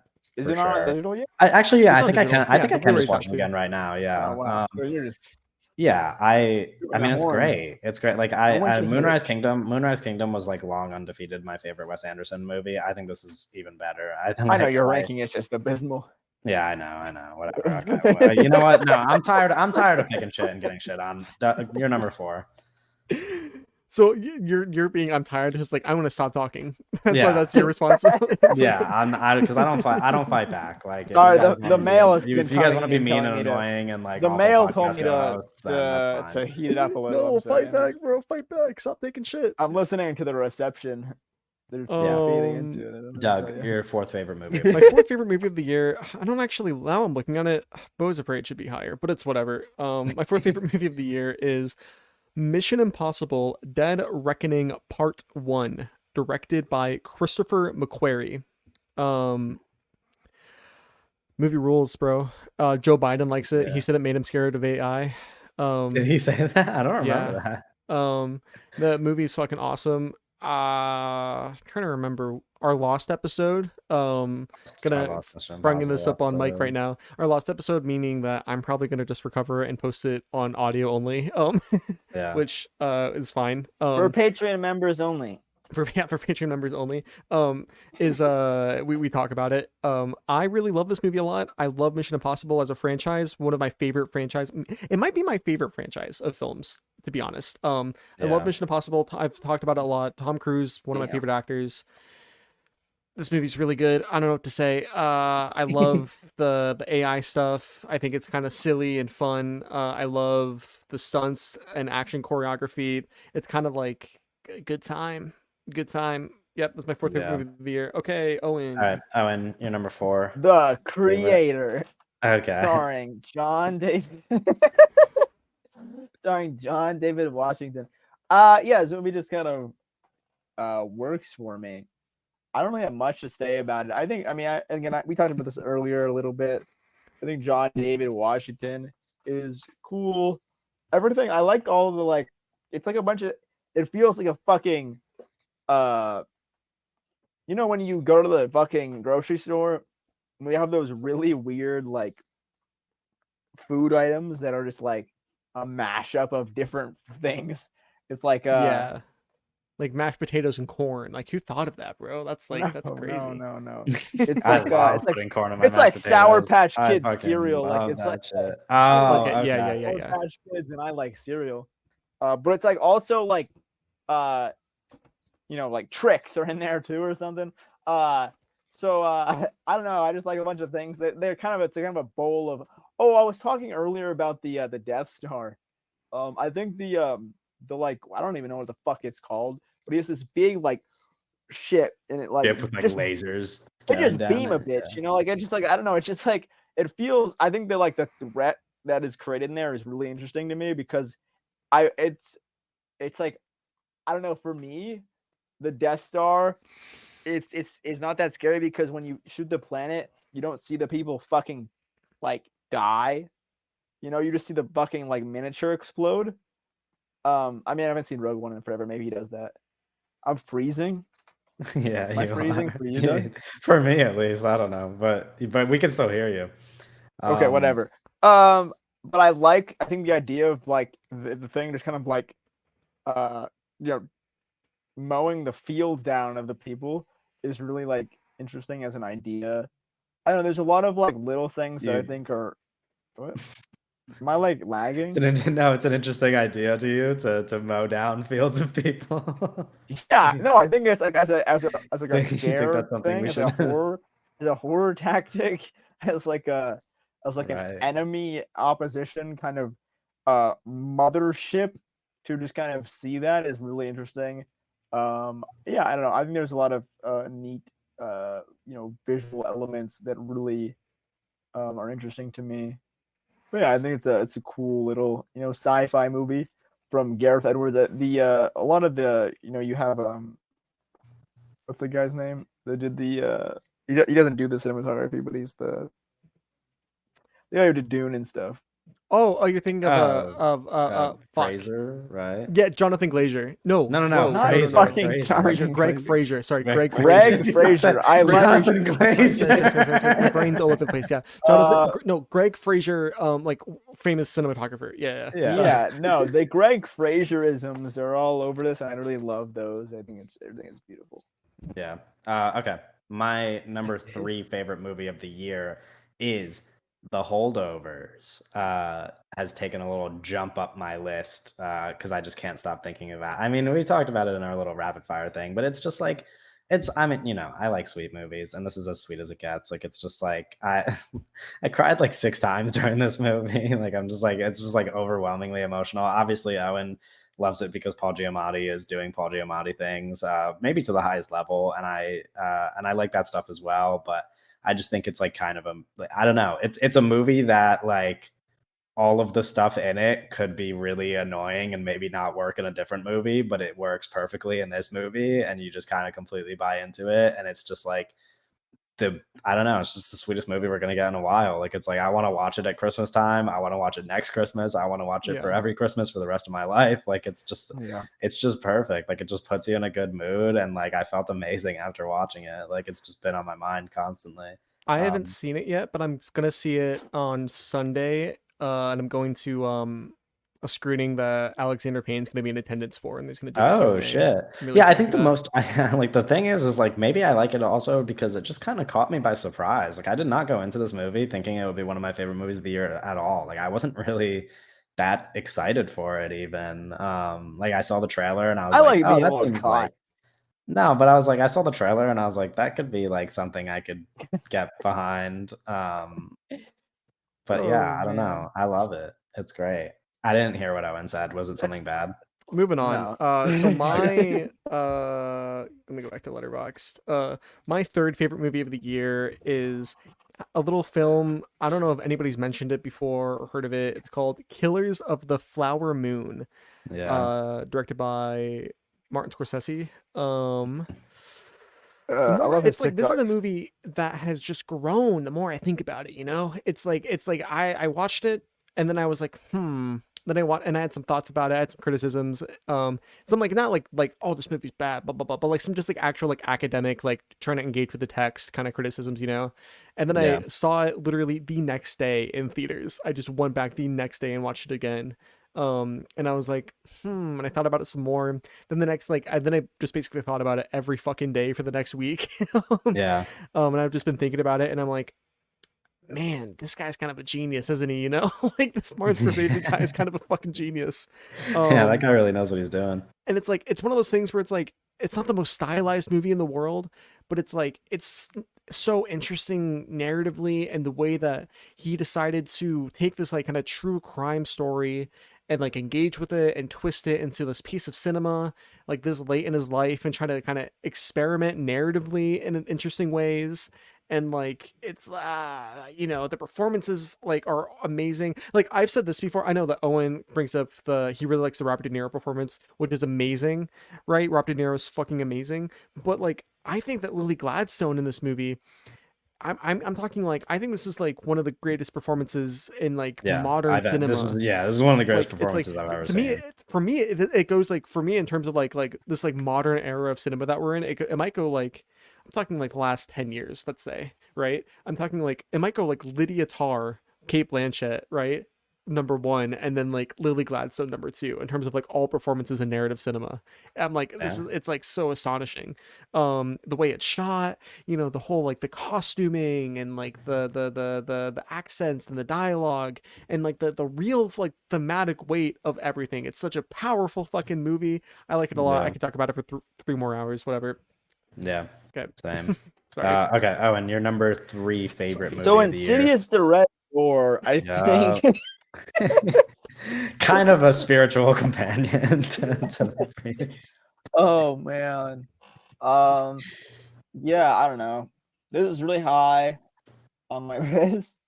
For me, it really recontextualizes the whole franchise in a really interesting way. Yeah. And it's a franchise that I wasn't really huge on going into the movie. Kevin kind of talked about Getting Caught, and this really movie, I didn't expect to love this movie. Oh, by surprise, you mean? You just said I talked about Getting Caught. I was like, what do you mean by that? So, I don't know. I really do love this movie. I think there's a lot of it that that just kind of connected with me emotionally, and I not resembled me, but resonated with. And that's kind of that's why it kind of gets a little points higher than some of the other movies that I just really liked. This is just more of a movie that I really connected with. It's a literally me movie. Yeah, literally me movies are gonna get a little extra brownie points. It's just how it's gonna go. Yeah. So really rules. I like horror movies a lot. Cool horror movie. I don't think it's like, but I also like horror movies where it's like really heartfelt. I think the family emotional aspects of the movie are really strong, and it makes me cry like a baby. And that's why I like it a movie. Yeah. Okay. Speaking of crying like a baby, my number 2 favorite movie of the year is an Owen favorite as well, but he left it off his list for some reason. Past Lives is my second favorite movie of the year. Oh, it was my honorable mention. Yeah, yeah, down at like number 65 or the bottom 10 list. Right. Anyway, Past Lives is my second favorite movie of the year. Listen, the more I think about it as time passes, I have a strong feeling that like maybe this movie is going to kind of like dwindle in terms of like where I rank it. And I could definitely see stuff like Asteroid City and The Holdovers kind of like taking over its spot. But at the same time, it's just so personally resonant in a way that like few movies over the past couple of years have been. So I just adore it. We have talked about it before. So I'm not gonna talk about it too much. Yeah, we have a whole episode about it. Yeah, I mean, it's just great. I love Past Lives so much. Anyway, that's my number 2 pick of the year. I won't talk about how I fucking cried the entire drive home afterwards.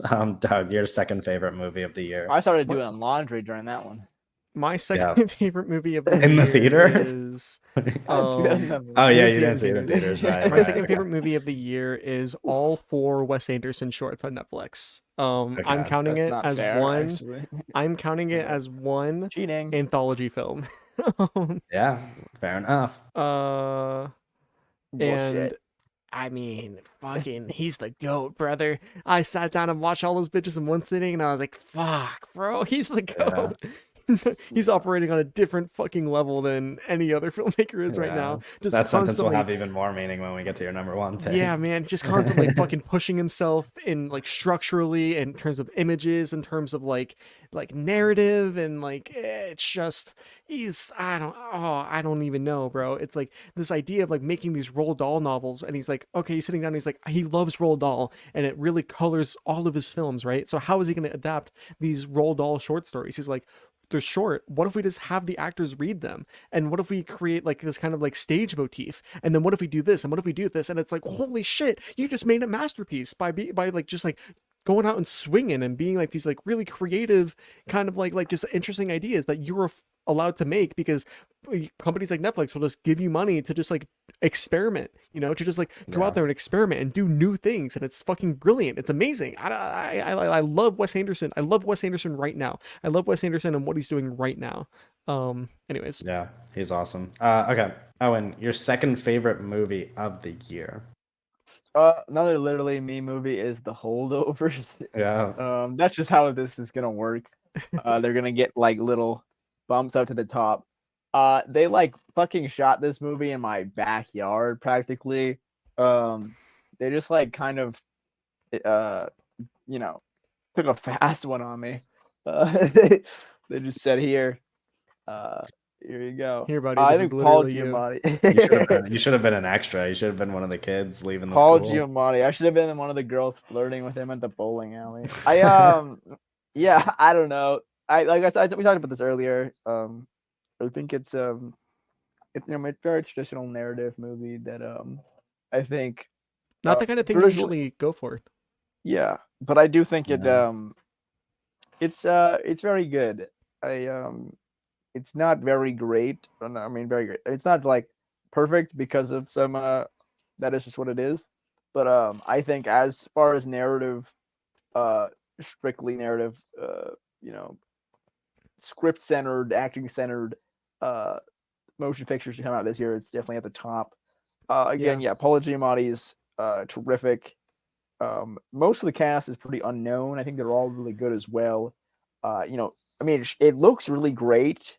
There's been like, you know, it's supposed to kind of have that 70s feel, which I think it's interesting. Not yeah. I mean, I think it's really great, really an emotional, strong,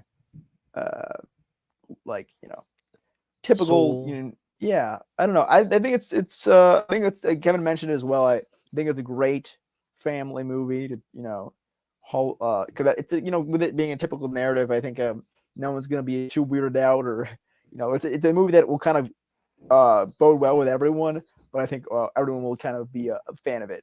It's a tough movie to really hate. Yeah, I'm really excited to see it. My number one favorite movie of the year. To no surprise for anybody listening, as it's been hinted at in the episode before. It's Creed 3. It's close, but it's close to the top 10, I mean. But no. My favorite movie of the year is Oppenheimer. Might be very difficult to dethrone. What happened to Creed 3, you know, man? Listen, I like Creed 3. It's on the list, but it doesn't, it's not on the top 10. It's lower. I mean, everyone thinks on the list. Everything's sorry to Creed 3. Anyway, yeah. So everybody's on the list. I said it's on the list. Like it's possible to get kicked off the list.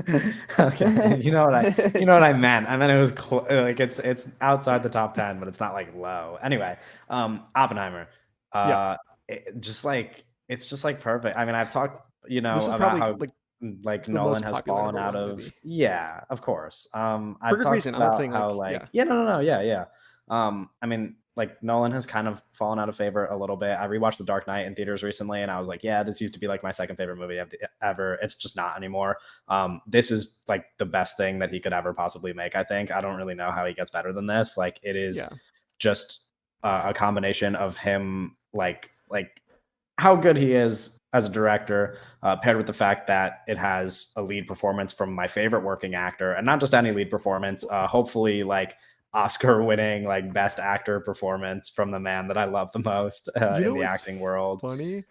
This podcast is such a mess in a funny way. I think it brings a good energy, but it's like this is like the 7th time we brought up Oppenheimer. No, yeah, I know, but I yeah, of course. Like I didn't want to, I didn't want to gush too much because I know I want to gush now. But like, it's. I mean, like I tweeted something today about how David Krumholtz in this movie is just like every scene he's in, he just like completely fucking steals it. The thing is, though, there's like 5 other performances that I like just as much as him. I mean, it's like an ensemble cast that like it just doesn't get better than this. Like it's just a perfect like display of acting. It's so well written. I bought the script book at Barnes and Noble. I'm gonna watch it from home now so that I could sit there with my script book and like, just fucking read through it and fucking mark that shit up while I watch this movie, which something I never thought I would say about a fucking Christopher Nolan script. It's just unreal. Like, and not to mention as like a piece of political commentary, whether it's like really intentional on Nolan's part or not. I think that this condemns America in a way that like a mainstream fucking billion-dollar blockbuster might never achieve again. Like it is just like for all of like the great fun that people might get out of this because of the fact that it's full of like really fun performances and like great moments and even like some pretty funny moments mixed with all the drama, like it is a harrowing fucking movie. Like it is just despicable, like at times, like fucking hard to watch, just sad movie in a way that just like won't leave your brain forever. Like watching this movie, like it's a fucking ultimate like feel bad movie. Like you leave the theater and you feel just like drained after watching it in the best way possible, because it's like I never thought that these were emotions that I could feel after watching a fucking Christopher Nolan movie, but the guy fucking did it. Like he did it. I think it's perfect. I wanted to talk a little bit more about Oppenheimer now because this is the last time we're going to talk about it this episode. Is that something that I really like that I've noticed that I didn't bring up before was that I think that he has found like the perfect crew. You know what I mean? Like between I hold on, I would have to look at the letterbox page to name all of them, but like I these have are it all like pulled up right now. but these are all like really significant people if you just want to name them. But like I'm talking about like this Hoyte van Hoytema, like the cinematographer, I forgot her name, but the art director.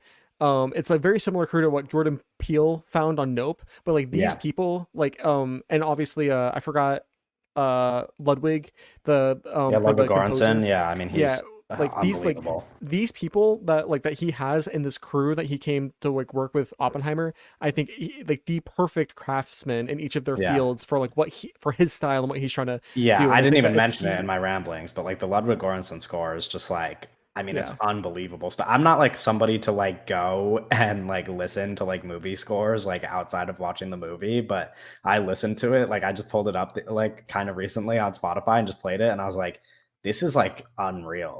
Like it's like so. I'm in the context of the movie, it's also unreal, but yeah, it's like every aspect of it is just like something I never thought I would see out of a movie, like in the way that they all combine to give us this. It's just fascinating. yeah yeah Uh, I think that anyway, if he continues to work with these, and that's like I think that people are going to be like, oh, I'm dumb because we talk about auteur theory, we reference auteur theory a lot in our personal conversations and on here a lot too. And people, and I think a lot of people are just like, oh, it's just all Nolan. It's like all like this movie's good because it's just Nolan, but it's like I really think that it's like it's these craftspeople that he has around him too that are like kind of like the best people each in kind of what they do yeah, it's respectively. like an ensemble He's cast and then like an amazing yeah, ensemble behind the camera. Like it's like it's he just a sticks with these combination of group of people. It's like he's just gonna keep making movies as good as this, you know? Like I yeah, think hopefully. Yeah, I yeah. mean it's fantastic. Okay. Your favorite Okay. movie of the year, Doug? Yes. You're never gonna believe this. Yeah. You're What never a gonna surprise. What a it's surprise. Asteroid City. Yeah. Asteroid City, best movie of the year for me. And I'm gonna be honest, it's really not close. It's like, this is Yeah. one of my favorite movies of all time. Like kind of what Kevin said about Oppenheimer. And I'll keep this brief. I think it's perfect. You know, It's brief. Yeah. I think that it's just perfect. I think that this is like the apex mountain of Wes Anderson. It's like Wes Anderson. It's like I kind of like referenced before. It's like it's him like pushing himself creatively and experimenting with things while being like the most self-aware he's ever been while also being the most like different he's ever been and like honing in his style and his visual and his like we did a whole episode of Asteroid City, so really like go listen Right. to our Asteroid City episode. I think it's one of our better analysis of a movie was our Asteroid City episode. But it's like everything he does well and like his crew and his like squad of guys that he works with like all working together to just make something that I just think is actually kind of perfect. So yeah, Asteroid City is my favorite movie of the year. Owen, bring it Yeah, home, buddy. Owen. It's actually funny that none of these have been a surprise, including Oh Owen's number one baby. pick. Yeah, I wasn't holding anything, hiding anything in my sleeve here. Knock at the Cabin Hell is yeah, my brother. number one of the year. I mean, Shyamalan continues to perhaps not raise the bar, but you know, just like keep going crazy. He's kind of on a tear right now. Yeah. And I don't really think anyone's kind of working like him right now. I think he's on another level. Really, I'm really excited for his next works, and I think in terms of like masters that are just kind of pumping out their best work that aren't getting their due, he's at the top of that list because yeah, you're not going to hear this name come up much in those end of the year rankings or anything. But I really I don't see this movie getting dethroned this year. I really would have a hard time seeing that. Even though I'm very excited for a lot of movies coming out this year, I do think this top 10 is going to get very messed around. I think this top 10 overall is going to look a lot different. But this one spot, I have a hard time seeing. We're going to do this again, I think, first week Yeah, of we will do. January. Yeah, like we first will week of do January, this right? pretty. It's going to be a completely different 10. I tell you that right now. Yeah. But I have a hard time seeing the number one spot be taken down because I just don't think someone like M. Night is really out there right now. It's just kind of really impressive in terms of him, and I think in terms of performances, we talked about it earlier with Batista and Groff, and I think those guys are terrific. I mean, we've talked at length about this movie and other podcasts. Our podcast. Did we have a guest on that episode? I don't on the think Knock so. at the Cabin episode. Yeah, on the Knock at the Cabin episode. No, that's a good episode too. You should go listen to that, guys. If you haven't already. There is so much. How many times can we promote the podcast in one episode? I mean, we've talked about M. Night so much on here. Oh, this would be a good plug. We did an M. Night ranked episode. Also on Real Talk, yeah, on Real Talk and on our own podcast. And on our own podcast, yeah. That's what I'm saying. We've talked about him on length, so I'm not going to go too much into it. But I think that movie is kind of terrific. And, yeah, it's my number 1 of the year. Sweet. There's our top 10s. Okay, before we wrap up the episode, we're going to talk about some news. I will suggest, other than our very big piece of news, how do you guys feel for the sake of time of doing a similar little rapid fire thing where I give you guys the news and you just give me a little yay or nay on how you feel about it? Well, yay or nay. Yeah. Okay. So we'll do that. Before we wrap up, though, of course, reminding everybody to share some feedback, like the episode, comment, subscribe on YouTube, rate the episode on Spotify and Apple Podcasts, and follow us on Twitter to keep up with the podcast. And of course, join the Discord if you want to talk to us. Yes. Anyway, the bigger piece of news before we get into the yay or nay stuff, which we won't, talk about too much because we're still waiting on some stuff. But like we mentioned at the beginning of the episode, the reason why this episode is coming out, SAG-AFTRA strike is officially suspended as of November 9th, the day that we are recording, because a tentative agreement between them and the AMPTP on a deal has been reached. Part of their statement, they said that the contract is valued at over $1 billion, that it includes consent and compensation that will protect members from the threat of AI, one of the big things that they were holding out for in the deal. And for the first time, it also establishes a streaming participation bonus. Again, we don't know the exact details of the contract yet. We will very soon, and we definitely will by the time that this episode comes out, but we're recording this very fresh after this news of the strike ending. So we can't really talk about it in that much detail. But it's a big piece of news, of course, because now we get to talk about new releases on the podcast, and the actors get a fair deal, and all is well in the world. They held out and they won. And yeah, that's our big piece of strike news, strike update, I guess. And I guess probably our last strike update as far as the podcast goes, because there's no more to talk about. Strike's over. Yeah, maybe we'll talk about the deal. Maybe we'll talk about the deal. But anyway, so let's jump into this regular news. You guys can just give me a yay or nay. Most of these things are like kind of just gauging by like your level of excitement. So just give me a yay or nay if you're excited. Okay. First piece of news, live action Legend of Zelda movie is in the works, and Hunter Schafer was recently interviewed on a red carpet about potentially playing Zelda and said that it would be cool that Hunter Schafer plays the video games. So yay or nay on Hunter Schafer being cast as Zelda potentially in a Zelda movie? Yay on Hunter Schafer being Zelda, nay on the Zelda movie being made, because the people that are involved with it are not. Yeah, Wes Ball, man. Yeah. Who the fuck gave Wes Ball that movie? Owen, are you a yay or a nay on this? Hunter Schafer, put them in movies. Right? Yes. I think that casting's awesome. I think that's kind of perfect for Zelda. I'm very worried about the movie itself. Yeah. I don't know much about the movie, but I'd be excited to see Hunter Schafer in more big roles. So it's my fan cast for Zelda. Call me crazy. This is so Hunter Schafer for Zelda, obviously, right? Give me Troye Sivan as Link. Oh yeah. Okay, next piece of news that we're yay or nay. Okay. Sources close to the project say that Gladiator 2 is the top priority in Pedro Pascal's schedule. His future projects like The Last of Us will have to work around his schedule on Gladiator 2. They say yay or nay for the future of Pedro Pascal. They're saying there's a baboon battle in that movie, man. What the fuck? That's Paul Mescal crazy. fights baboons. That's fucking awesome. But yeah, yay or nay in terms of like the outlook on Pedro Pascal's like future projects because of this fact. I mean, basically that's a big dick move. Pedro Pascal. Fucking ass. So no, but that's like big dick because but The Last of Us, one of the biggest TV shows in the world. Big dick move for him to be like go to Warner Brothers and be like, hey, if you want me to be like, I know you guys want to film The Last of Us as soon as possible. I mean, you got to work. You got to talk to Ridley. Yeah, you got to talk to Ridley about that. The Riddler. No, I agree. Okay. Next piece of news is something that I wasn't even aware of. Mark Anthony Green's horror movie titled Opus, A24 movie, is featuring a lengthy cast, a lot of which are newcomers. Ayo Edebiri, Murray Bartlett, Amber Midthunder, Young Mazzino, Tatanka Means, Stephanie Suganami, Juliette Lewis, and John Malkovich. This cast fucking rocks.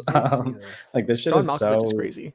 Cool. This is a big yay for me because it has people that I want to see more movies from. Like Amber Midthunder, I want to see in more stuff. And Tatanka Means, who is just the detective in Killers of the Flower Moon, like that lead detective guy, was fucking awesome. Like, yeah, I mean, this cast rocks. This is a yay for me. Yeah, yay, for sure. Excited to see what comes of this. Okay. Next up, Greta Gerwig's The Chronicles of Narnia will reportedly begin filming next year. Boo! Boo. Next year, that means we're going to get casting news ASAP. Yeah, I'd say this falls in the middle for me.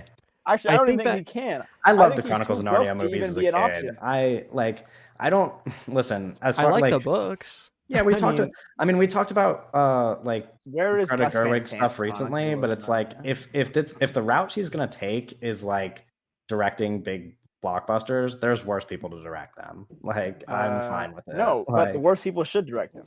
Sure, but you know what I mean. Like if this is what we're stuck with, then like I'm happy that she's directing. No, my thing is like it's like, but it's okay. I think it would be kind of like this if it was just like, oh, she's gonna make a blockbuster Narnia movie, but it's also like it's like gonna be a Netflix original, and now I'm like, oh, what are we doing here? What is going on? Like, yeah, I don't know. Netflix, man. Hey, anyway. This one is not really a yay or nay-able piece of news, but this is the thing that I was talking about earlier. Disney is currently in talks to license some of its content to Netflix.